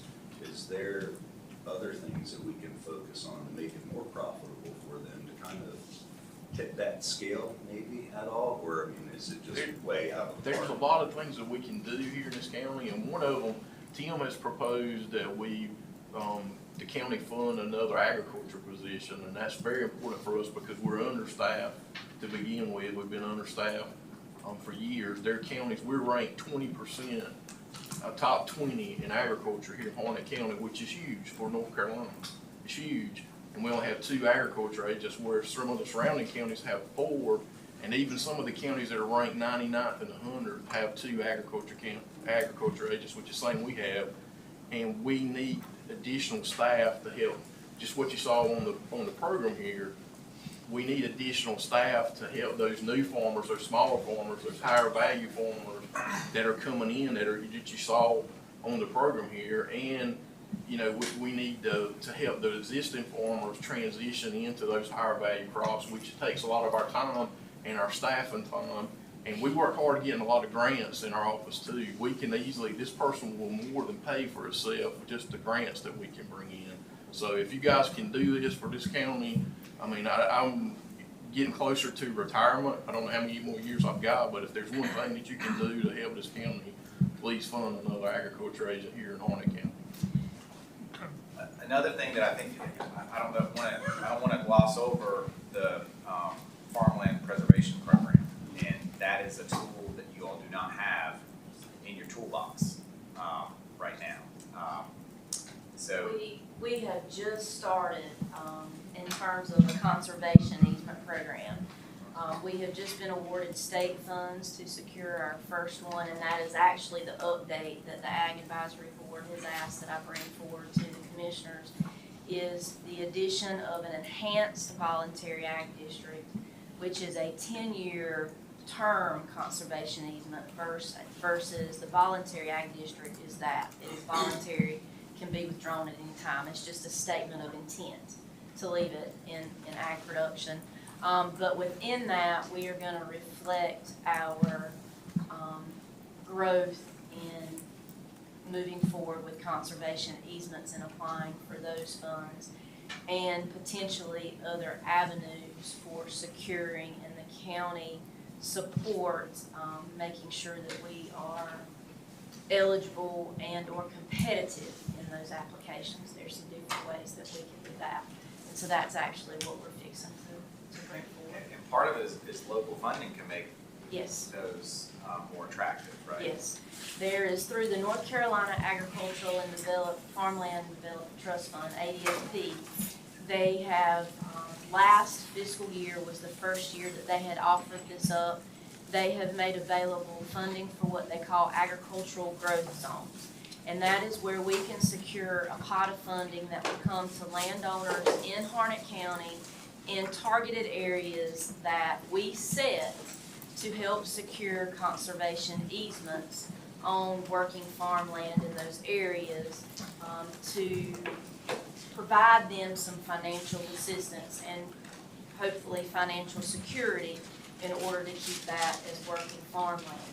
But one of the stipulations that comes with that particular funding is that there has to be, I believe it's a 50% match from the counties that participate in those programs. And so with that, if we were awarded those funds, there would be that expectation that county government put in the match for whatever we requested. There are several counties that touch Harnett that started doing this last year, and they're actually using a portion of their rollback taxes that come from agricultural land. They are using those funds in order to make that match that will then be used to put back in agriculture in the form of conservation easements. And these would be perpetual conservation easements that our state office likes to say, as long as the flag is flying, that land is protected. It can be sold, it can be gifted, it can be wheeled, but no matter how the land transition takes place, it will be earmarked for agriculture moving forward. And it can even switch in between agricultural practices. If the next generation says, I can't intensive row crop farm and I need to transition to hay and pasture land, that can happen. If the next generation says, I don't want to play with cows and I don't want to bale hay, I need to plant some trees and have this as working forest land, that can be done. So it can transition back and forth with the particular conservation easement program that we're currently involved with, which is ADFP through the North Carolina Department of Agriculture. And so that's a great way to provide our farmland owners another alternative. And when I say farmland owners, I'm not necessarily meaning our core farmers. It's those other parcel owners that they lease land to. They are also eligible. And so that letter that they get to them in the mail with all those commas and zeros from developers that farmers can't compete with, no conservation easement funding still is not going to be able to compete with that figure, but it may be able to give them a figure that they can live with in order to keep our farm open for production.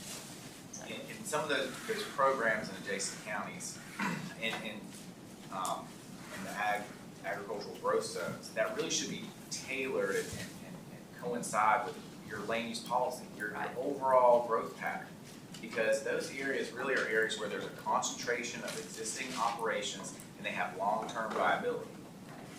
So we really should have land use policy in your land use plan that says we don't really want to encourage lots of residential growth here, because we're making investments. Theoretically, if you were to go that way, you're making investments for permanent conservation easements in those areas. So that's kind of where there needs to be a relationship between these agricultural growth zones and your overall land use policies and recommendations. And there's a lot of benefit to that. And, even your grant application process for it, you give more credit if you're in these areas because we really want to protect land there. So I just want to kind of mention that because that is something we're talking about in the comp plan and want to make recommendations for. And I think it does both kind of dovetail nicely. Jay, can you tag agricultural growth zones on the new land use maps? That could be something that we do. And then if there's and I'm just really thinking off the cuff, what if something comes out of development and you maybe add something for that other development, regulation for that development that's in that zone? Yeah, I mean, it could have an overlay. You could have a zoning overlay that says, in this area, we don't want dense development. We want lower density development because we really want to conserve agriculture. So, and, we can talk more about that, but that's the general idea. And our next window of opportunity to apply as a county for those funding, or for that funding, that window will open in October of this coming year. So we've got some time to plan as we move forward. On the solar farms, if there's any way you guys, the land use can incentivize or encourage those solar farms to allow those solar farms to be grazed by sheep, that would help some of our farmers here in the county, because we got 500 acres that's fenced, that's perfect, but a lot of these solar companies just don't want to, have to work with a farmer. So if there's any way that that could be done, those are some of those small things that we can do to if there's any way to incentivize that, those kind of things could make a difference.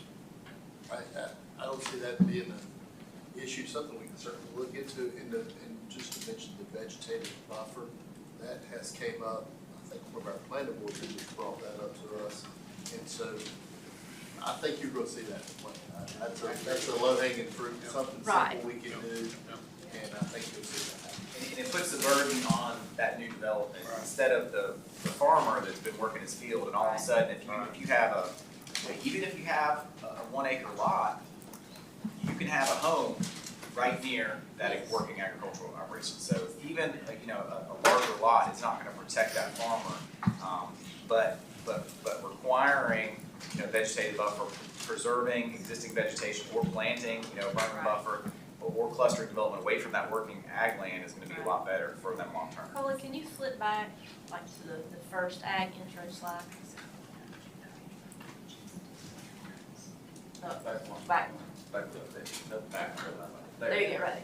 So this picture, I think, is a good example of kind of what we're talking about now. We've got row crop land, we've got the centralized farmstead area, we've got poultry houses for livestock production right up with a neighborhood that is buffered, or that is built right up against the farm property line, and there's no vegetative buffer there.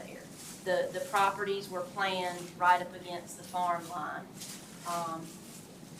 which has presented a challenge for continued production practices. Well, we met with you all and the farmers. I mean, they were talking about situations where, and this happens all the time, a person owns a 10,000 square foot lot next to a field. Well, the kids are gonna go play in the field. Right. Then they're gonna buy them a motorcycle and they're gonna ride it in the field. Farm common too. And all those different issues. So we hear it loud and clear. I think, like I said, it's a no-brainer for us to include that.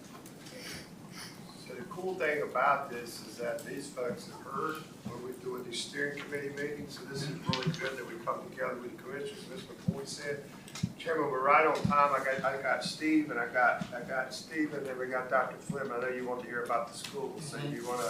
I think we're good right now, so she's getting the food, but if you want to let's plow on. Yeah, or if you want to let them eat, we eat in place and continue to work. It's up to y'all.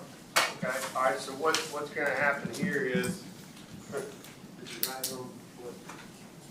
Okay. They did not put the names on. Okay. It may be a guess if you don't know. While Coley's coordinating the chow over there. Who in the room has a reliable figure of number of school-aged children per household? Does anybody in any of your, Aaron, have you got anything out of ORED that'll help? No, I do not. They Sir? do not track that. Do you? What was the number we had, James? 2.3. Oh, sure. Average. I got it. Mike? Well, so the number that we came up with from UNC was 1.71. Yeah, it's going down. 1.66 is the national average, 1.77 is us. What we need here, we know that number's not gonna be set in concrete, but we need your best, Yeah, no bull estimate. the UNC School of Government is working with us in the demographic end of that, so I can get you that figure. You're seeing the next 10 years that could decreasing. So you're saying 1.77? 1.77 is what we saw. If we use yesterday. 1.7, we're close. Yeah, that's right. Okay. That's right. Bob? They don't come in no more? I mean, they don't come and give a report? They Yeah, do? we can get you that. Yeah. Okay, I'm just, For the sake of discussion today, I just wanted to get a number that's close on while they're getting lunch ready. Do you want to do the working? So grab your, let's grab your do the food. working lunch All right, so we can- so your little chaos here, they didn't label them, so there's chicken fingers and sandwiches that are in this box here. And obviously your salads are here. What is here? So open it up and look, I guess.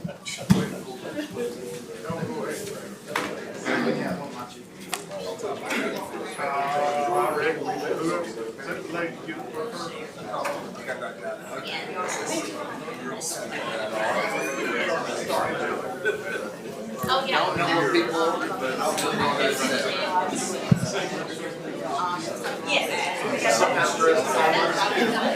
Was that the oddball? That's all right.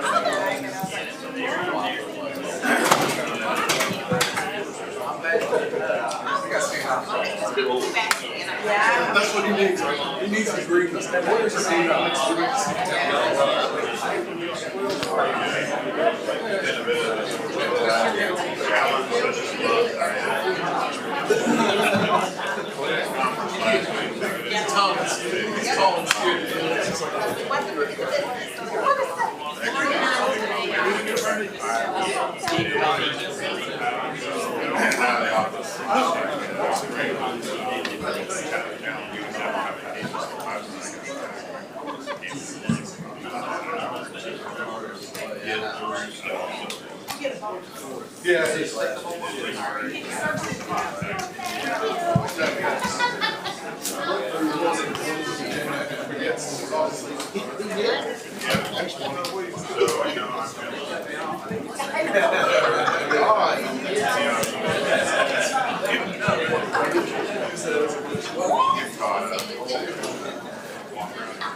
not surprising to HRW at all.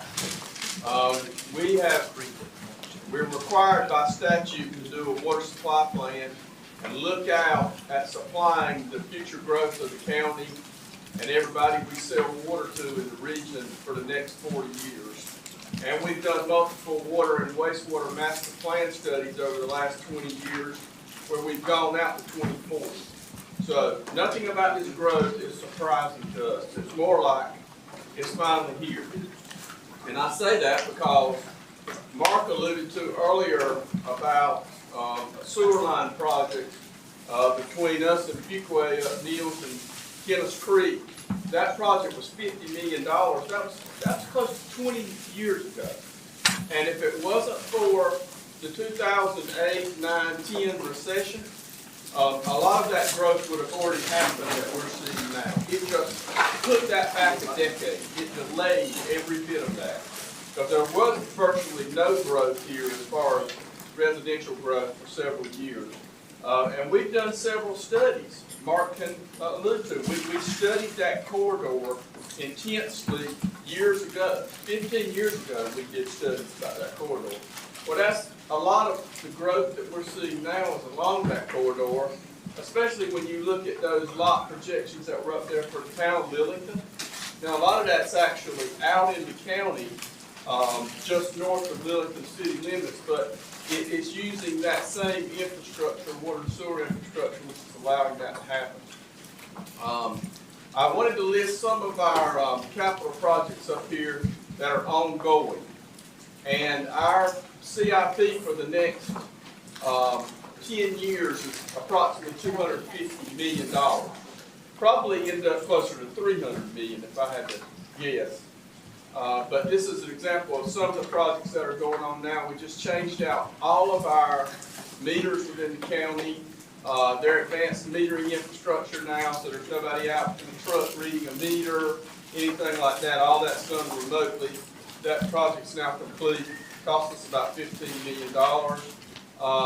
The new school up in Northwest Harnett on Rollins Road, it is we're completing the sewer portion of that now. The water's already complete. That should be done within a couple of months there. That should be complete. And all of our schools, even though we're considered a rural county and our schools are all over the county in geographic locations, they all have public water sewer. Every one of them do. So most counties that are deemed rural can't even touch that. We're talking about growth. This project here, upgrading the sewer plant here in Lillington, we're more than doubling the size of the sewer treatment plant here in Lillington, the North Harnett wastewater treatment plant. That cost is $111 million. It's ongoing now.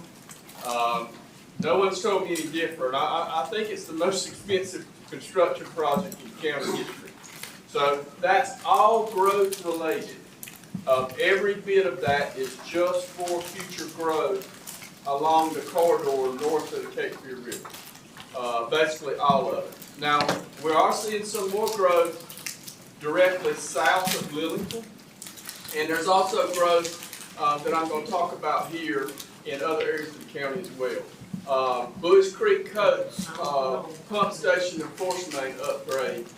That is a project that we got some money from the legislature to put in. We got a little over $10 million. And that's probably, that cost will come in somewhere around between $8 and $10 million. And we talked about growth in coats. So all of that growth needs sewer infrastructure upgrades in order to happen. So that's what that project's going to do. It's going to upgrade the infrastructure, sewer infrastructure between Buies Creek and Coates, which comes back down to the plant here in Lillington. Wake County distribution upgrade. That is a joint project between us and Holly Springs. We're going to put a new water tower here on 401 and a pump station near Christian Light Road. The estimated cost of that is $22 million. On the northern side of that pump station, that allows us to serve more and more water, or send more and more water out to the northwest part of the county which we've discussed some about, because that's where a lot of the growth is happening, and this project will allow us to do that. Holly Springs is paying for $15 million of that $22 million. We talked about building another water plant in Irwin. And so that estimated cost is about $70 million. That cost is probably going to go up. But that, again, is to provide more water treatment well out 40 years into the future for us. So the existing plant here, because the existing plant, we're kind of hemmed in on a footprint, it's hard for us to grow this plant. Plus, they're doing some other modeling studies on the river now that says we might not be able to withdraw more water right here at Lillington than we currently can. So the state may not even let us expand this plant because we're limited on a withdrawal basis. So that's one reason why we're looking at Irwin. The river's a little narrower there, but it's deeper too, right there at the falls where the intake would be. So near the Cakefield River Bridge, the Irwin Bridge, to give you an example of what I'm talking about, just a little north of that. The other area that we talked about where there's existing lots, you mentioned Lexington and Anderson Creek Club. There's a lot of lots out there that currently are not being developed. With this Southwest Highway 87 pump station and force main project is probably going to be bid in the next couple of months. We're just starting to get our permits in, and that will allow us to provide more and more sewer capacity to that area to move that sewer from the 87 corridor back to our plant, our South Harnett wastewater treatment plant on Shady Grove Road. We've got enough capacity in the plant. We don't have the lines in that area. It's grown so fast there in the last 15 years. Much of that sewer infrastructure, their capacity within the lines has been taken up. So this will provide us with the means to move more of that sewer out there to Highway 87. And it's going to grow even more. The relief from Manchester? It will actually come around and tie into the line on Manchester. Okay, yes, it is. Yes, it'll come right down on the Walmart side of 87 from Melody Lane. It'll come back and then it'll turn and cross Highway 87 right before you cross the river there at Spring Lake on 87. And then it'll come back down where the dump is behind Mendoza Park, if you know where that's at, and tie into Manchester right there. And so that project, again, we hope within 6 months we're under construction there. There's been a lot of talk about PFAS. That's also something that we're looking at, and we're doing pilot studies right now to determine how much money we're going to have to spend at the water plant to be able to rid all of our drinking water of PFAS.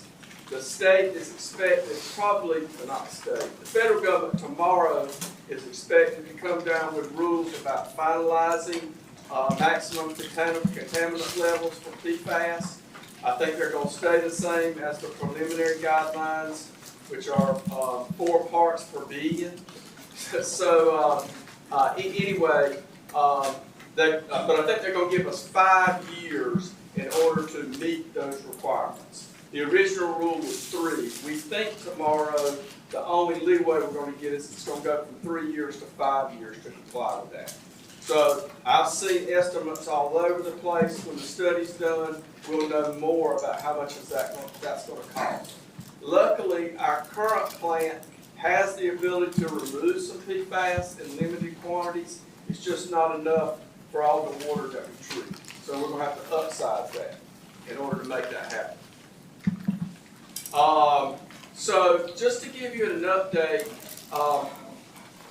the board met with our legislative delegation. I tuned into that where y'all were talking about priorities such as the airport and other areas.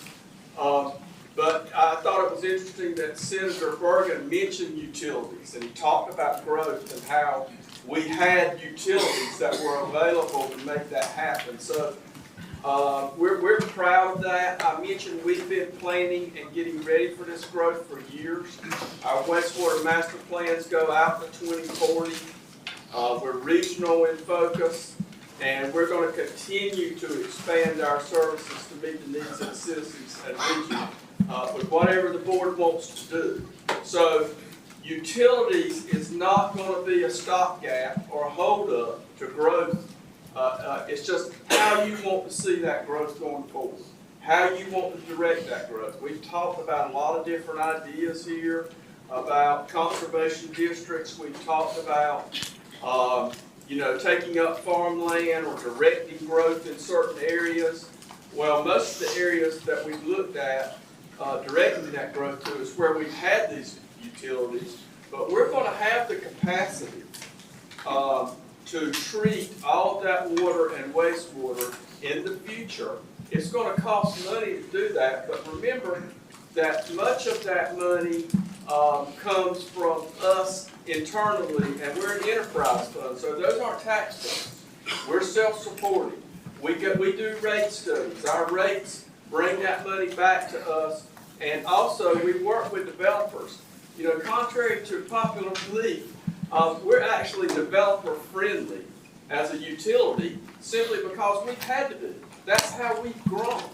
We've leveraged development over the years in order to extend our water and sewer systems out throughout the county. So we have to work together. It's mandated. You say, well, we could use fees to maybe slow down utility, to slow down growth in the county, fees that we charge on development.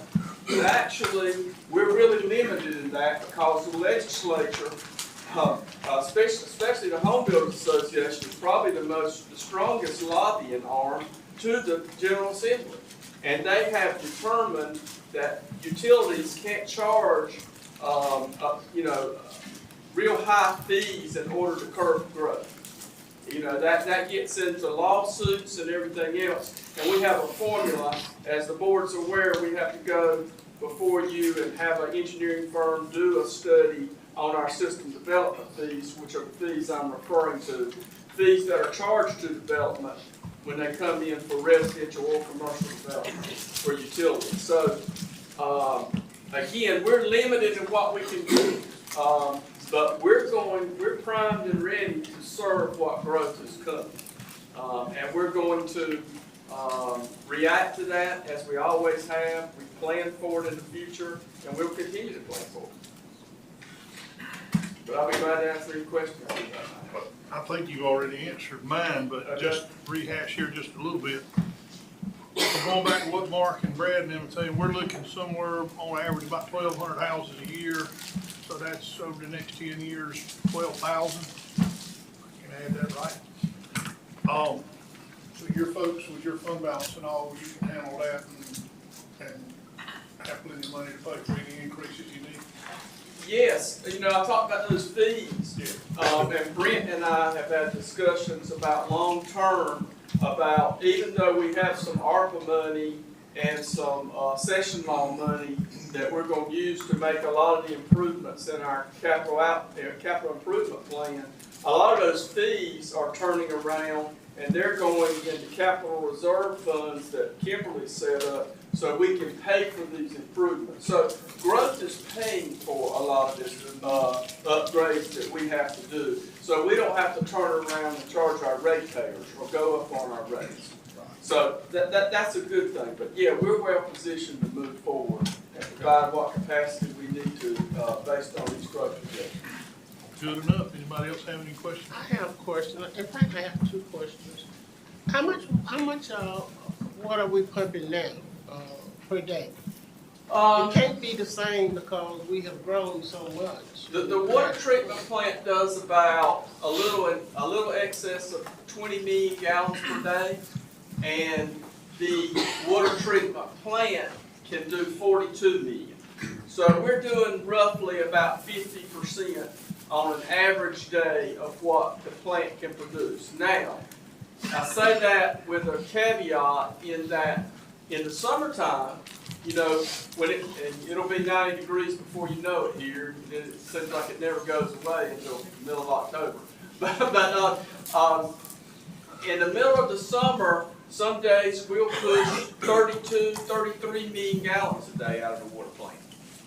Because demand goes up that much between what we use in the county, what our regional partners use, what Fort Bragg uses, et cetera, et cetera. So I hope that answers your question, but we have to prepare for those peaks too, not just the average day. And we have to do the same thing on wastewater.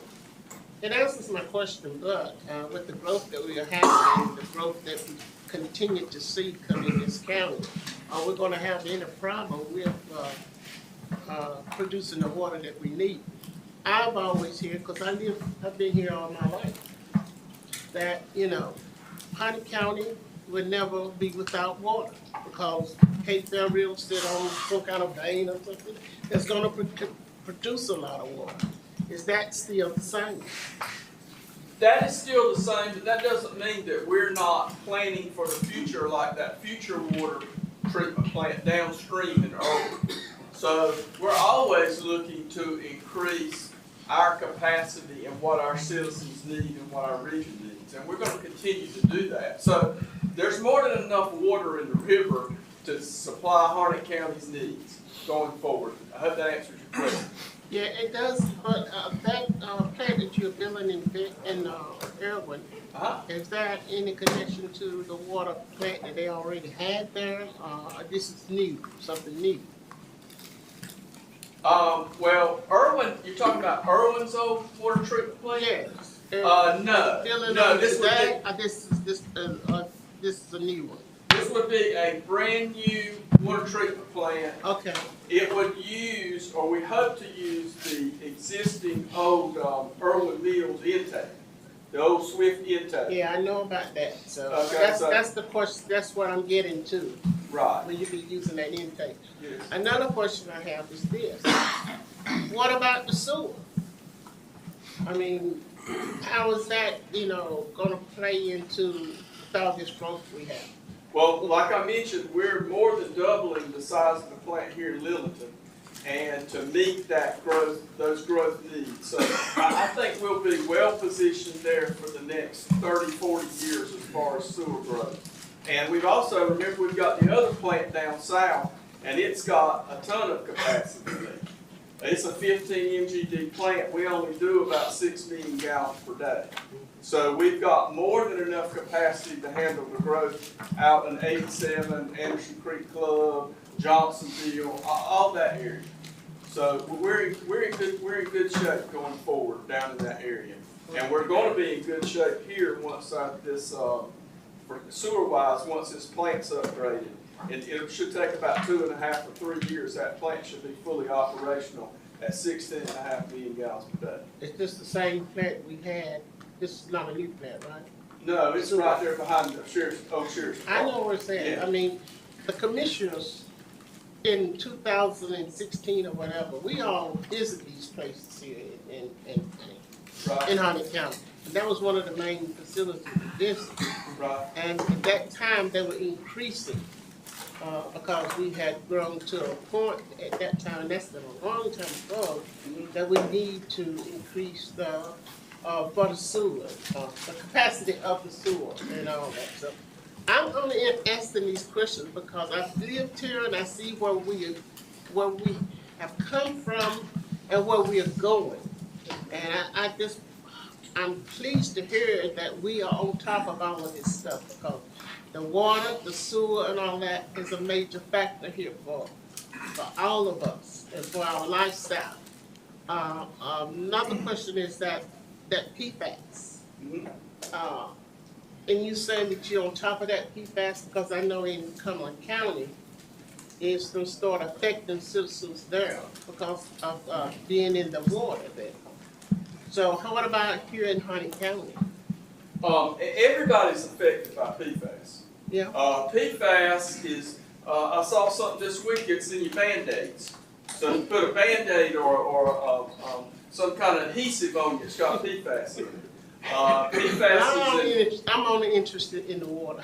Well, I'm just making that point to let you know that it is everywhere. Okay. And what PFAS comes from is chemicals that corporations have produced to actually get rid of water. So, like Teflon and stuff to make pans non-stick that you can use when you cook, so your egg doesn't stick to it without putting oil in it, that sort of stuff.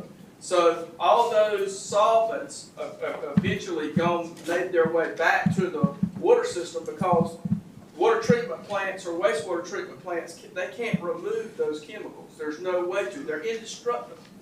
So this is why PFAS is really in everybody's radar now, and they're starting to look and introduce more and more of these chemicals and having water treatment plants trying to figure out ways to remove them because they do have long-term health effects. Now, I will say, it takes a whole lot of water drinking to really get to the point where any of these studies have shown that it negatively affects someone. But there are harmful effects from long-term exposure to these chemicals. So we're following those federal guidelines and trying to remove those chemicals, and we're doing studies at the plant right now to determine how to remove them as best we can so we can meet those federal guidelines and meet those requirements for all our citizens. Well, I thank you for that report. I'm only asking these questions because I know that there are citizens in Cumberland County. His bodies are being affected by this PFAS. Right, that's Gen X. Gen X. That's Gen X that came from the DuPont plant there on the Bladen Cumberland County line. That's a little different, but I mean, it's in the same category though. It's in the same category. Right, and we weren't affected by that because all that's downstream of that plant going toward Wilmington. But that's what they said is down for us. That's downstream. But I was asking about what could happen here. Right. Because anything can happen, anything can change every single day. But that's something I've been observing and trying to keep on top of it. I know Grant has sent in for some facts that would be effective for Huntington County and pertaining to Huntington County's water and the PFAS. Well, I'll come back before the board and have a work session once we get more into the pilot study and they make recommendations about what we have to do at the plant. Okay. We'll have to have a full project ordinance to make some improvements and spend some money at the plant in order to make those things, be able to remove PFAS. Well, I'm proud of the fact that you're on top of it. Have to be, it changes all the time. That's true. Thank you. Steve, I just wanted to kind of bring something up. I know, there's a history of planning for utilities, and there's a history of planning, lane use planning, and coordination with utilities. Right. You look at those 12,000 homes or the next 12,000 or whatever. At the plants, there's plans to address that. But with that being said, those 12,000 homes cannot be accommodated anywhere in the county. There's some parts of the county where we don't have good service or good sewer service or water lines and that sort of thing. So I didn't know if you wanted to speak to that and just the importance of kind of jointly planning utilities and lane use. I'll be glad to. Our policy over the years is to let growth pay for growth. So, for example, if a developer wanted to put in a subdivision that was in the hinterlands, 2-lane highway, houses half miles apart from each other, and they buy 200 acres and want to put in 100 lots.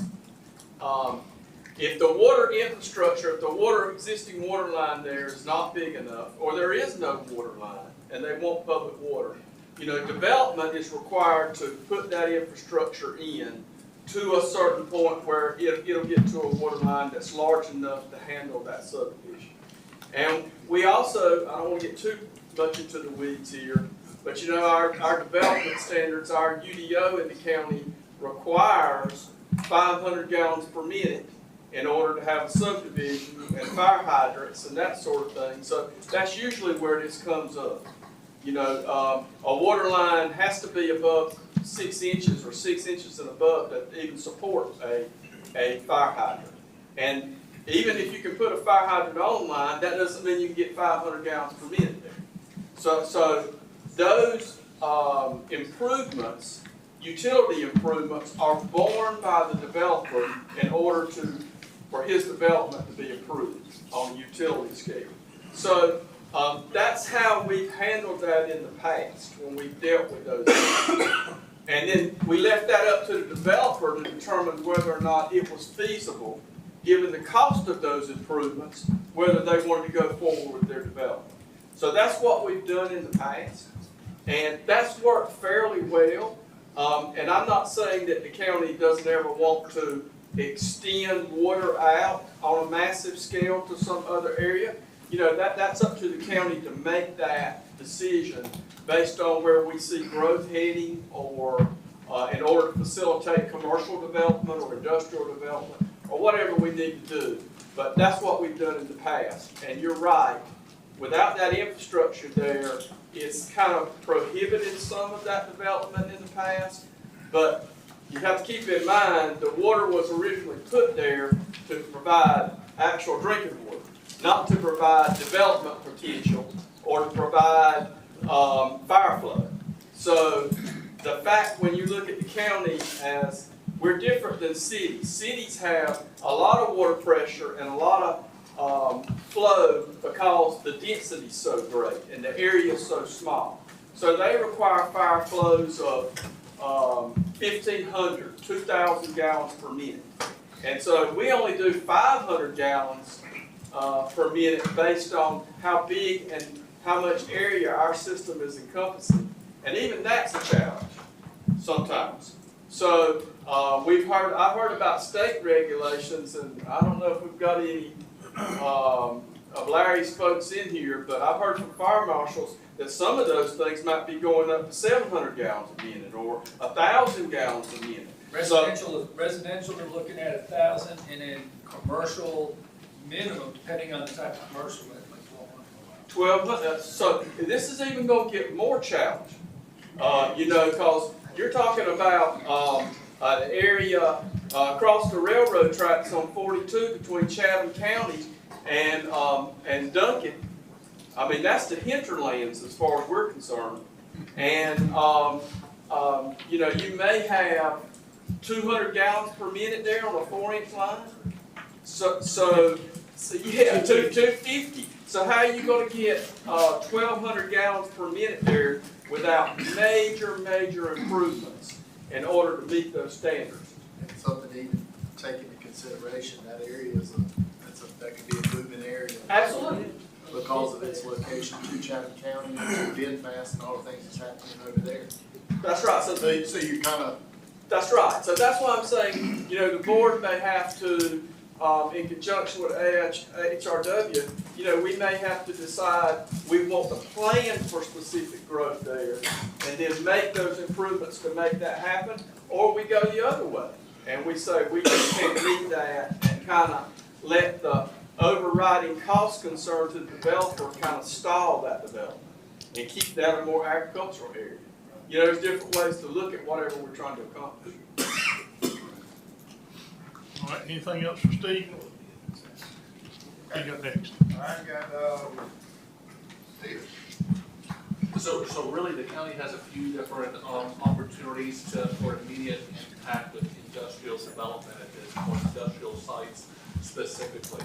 The goal is really to transition property that's available that the county owns to that that's market ready. Thank you. So defining market ready is really two different areas. One is making sure that the due diligence is complete, and that really helps to satisfy the property owner's risk mitigation.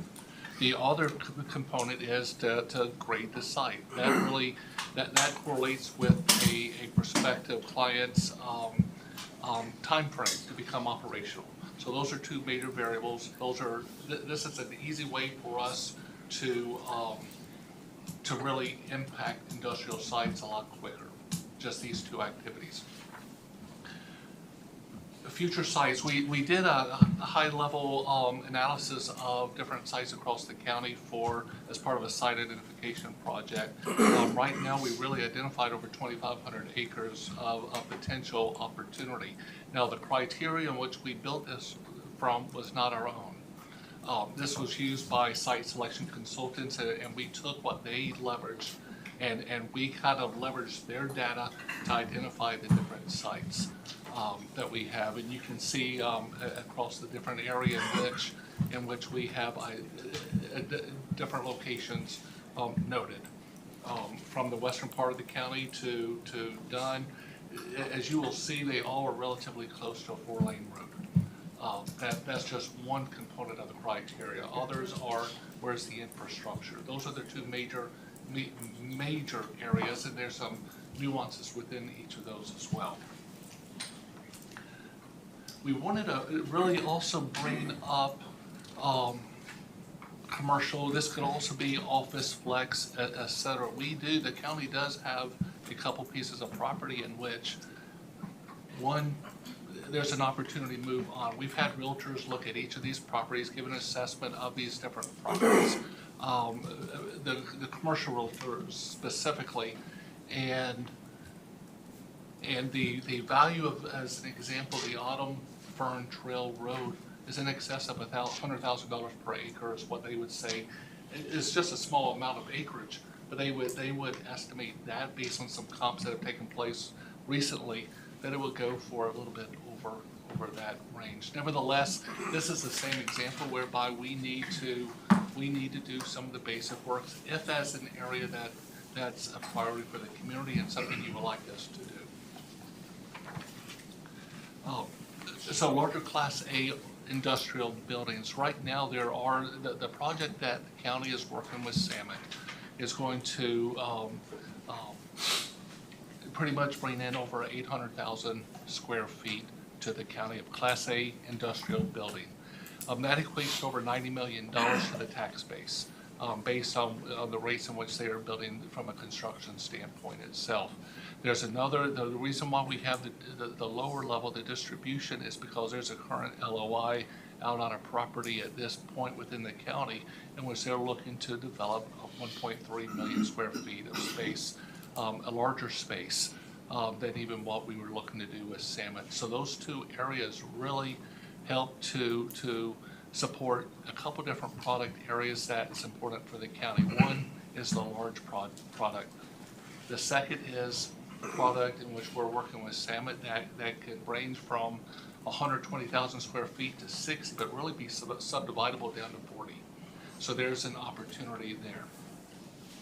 And on the next opportunity, there's really no place across the county, no municipality would be left out.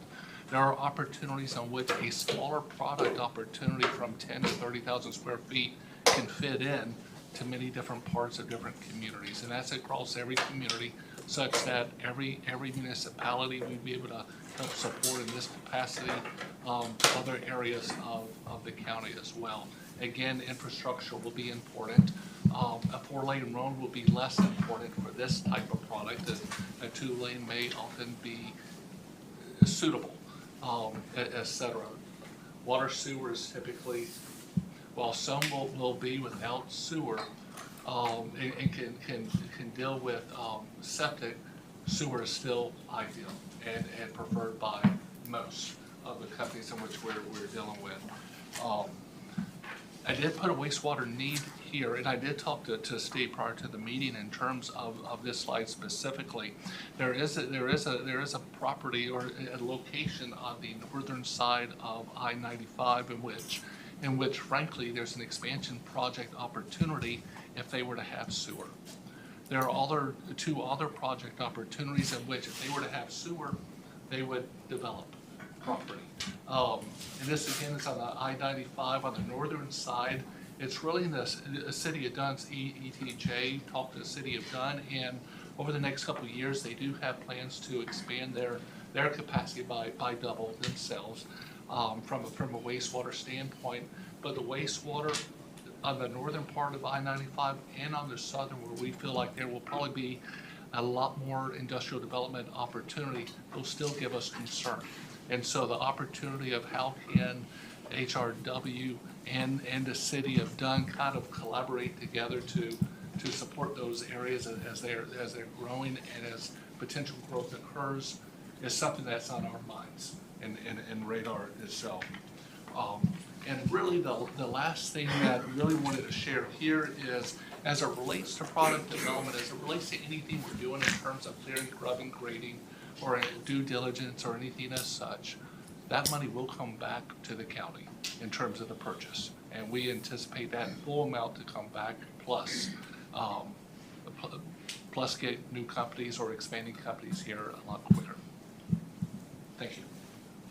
All right, any questions for Stephen?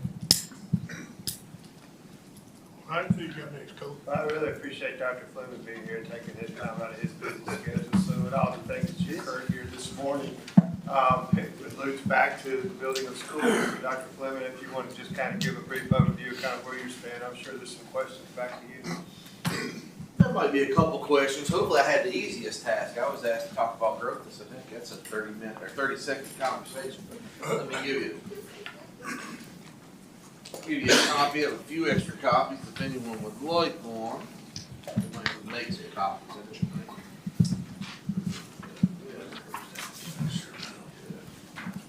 Yeah, here's some extra.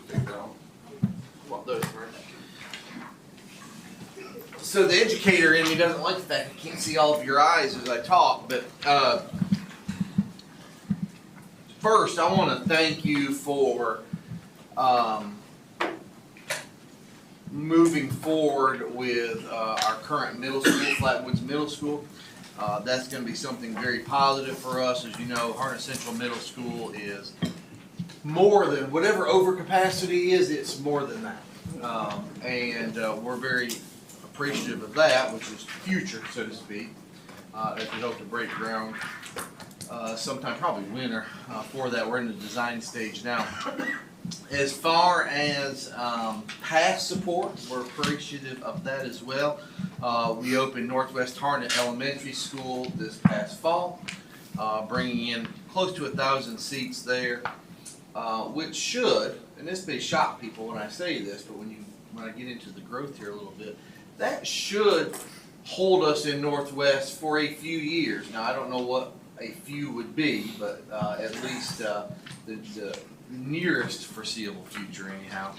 And again, we're appreciative of that. So looking back, let's go back to 2020. It's a year we'll never forget. In March of 2020, we had just over 20,000 students enrolled in our school district. 20,034, I believe, was the exact number. 2 years later, we were at 19,478. So, you know, we're looking about, I think it's around 550 that we've lost since COVID. When you look today, we're at 19,759. We made up 275 of that loss, and we're anticipating to grow about another 100. So we're about 75 kids off today, or I'll say by the time summer rolls around, 75 to 100 kids off from where we were when COVID hit. So what does that mean? We're almost back to our pre-COVID numbers. Where did those kids go? Some, a large majority of them went into school choice options, and then we had another percentage, certainly just through the military, relocation with a parent's job, whatever it may be. So there's a lot of reasons for that. We do know across North Carolina a significant number of school districts did lose students since the pandemic and the recovery of the pandemic. So we're not alone there. The handout I gave you is broken up kind of into three sections. The first 2 pages are our current status of our facilities. The second would be the draft, and I have to say draft because the school board has not voted on this yet.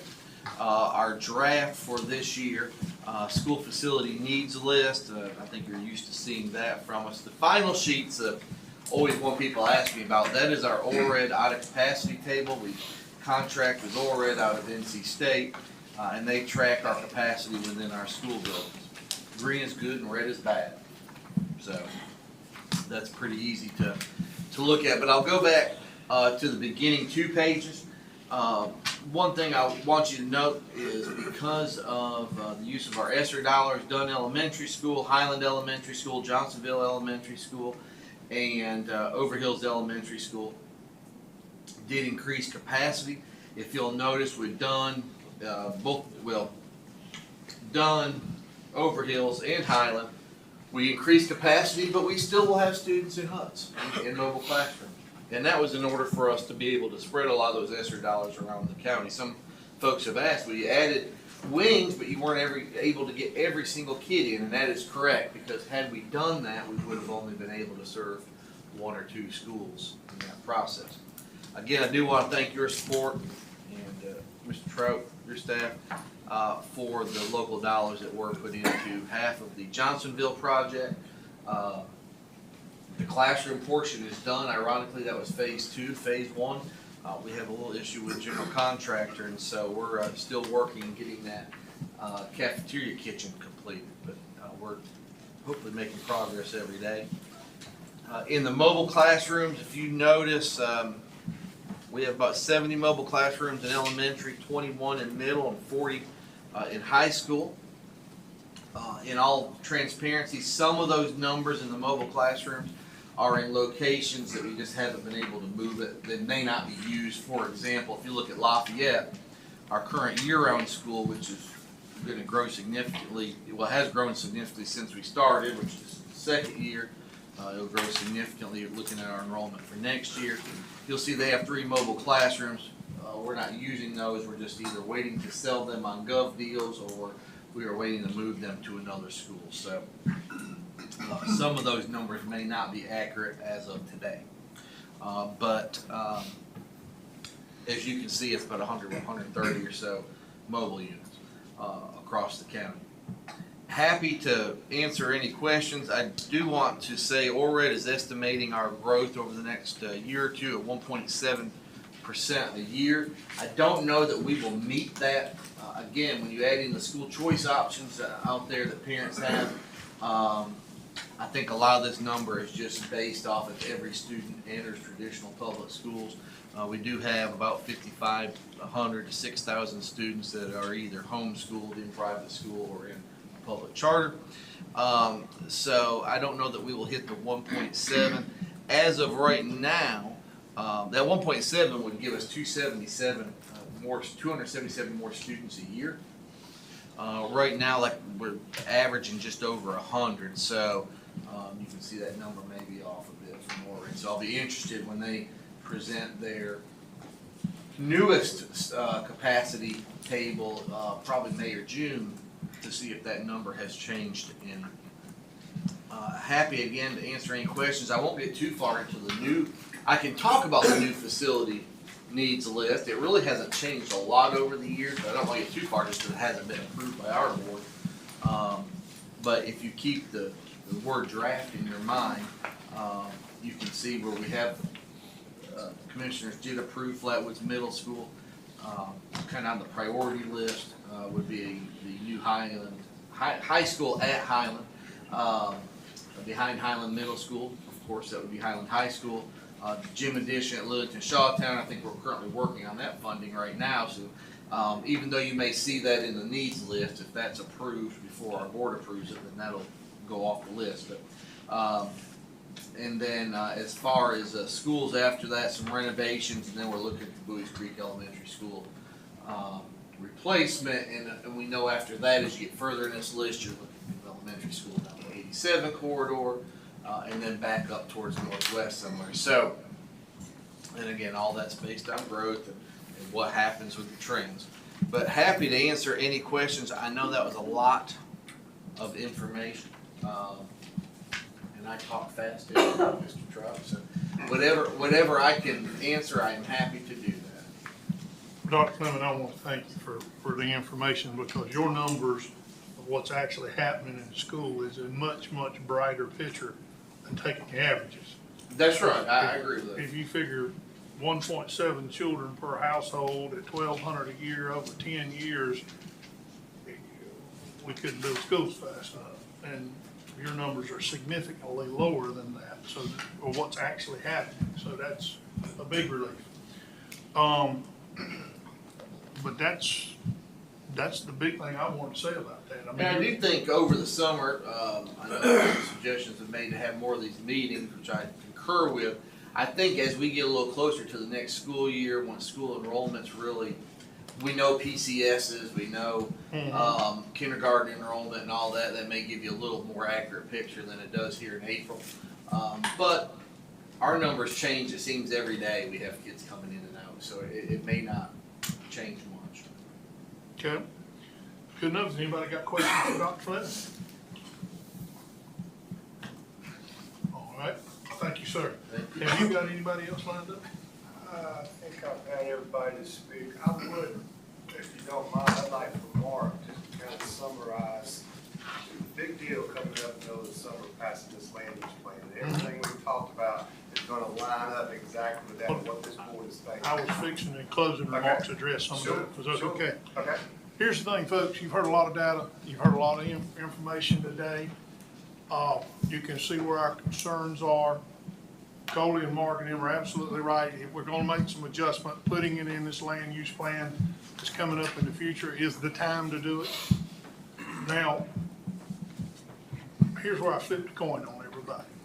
You heard all the data, you've all been present, you all heard what the other departments have got to deal with.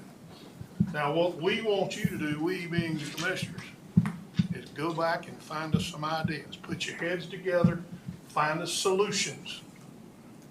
Whatever, there's no item too big or too small. If you think it's pertinent, get with Coley, bring it to the board. We want to hear what you got to say. And then from there, we can make our decisions on what's good, what, if anything's got to be done.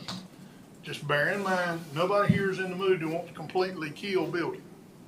We do need some smart growth. But at the same token, we need some good guidance for agriculture. We need to create an environment where it makes it easier for Stephen to recruit industry to come here. And so these are all you've heard the sentiments.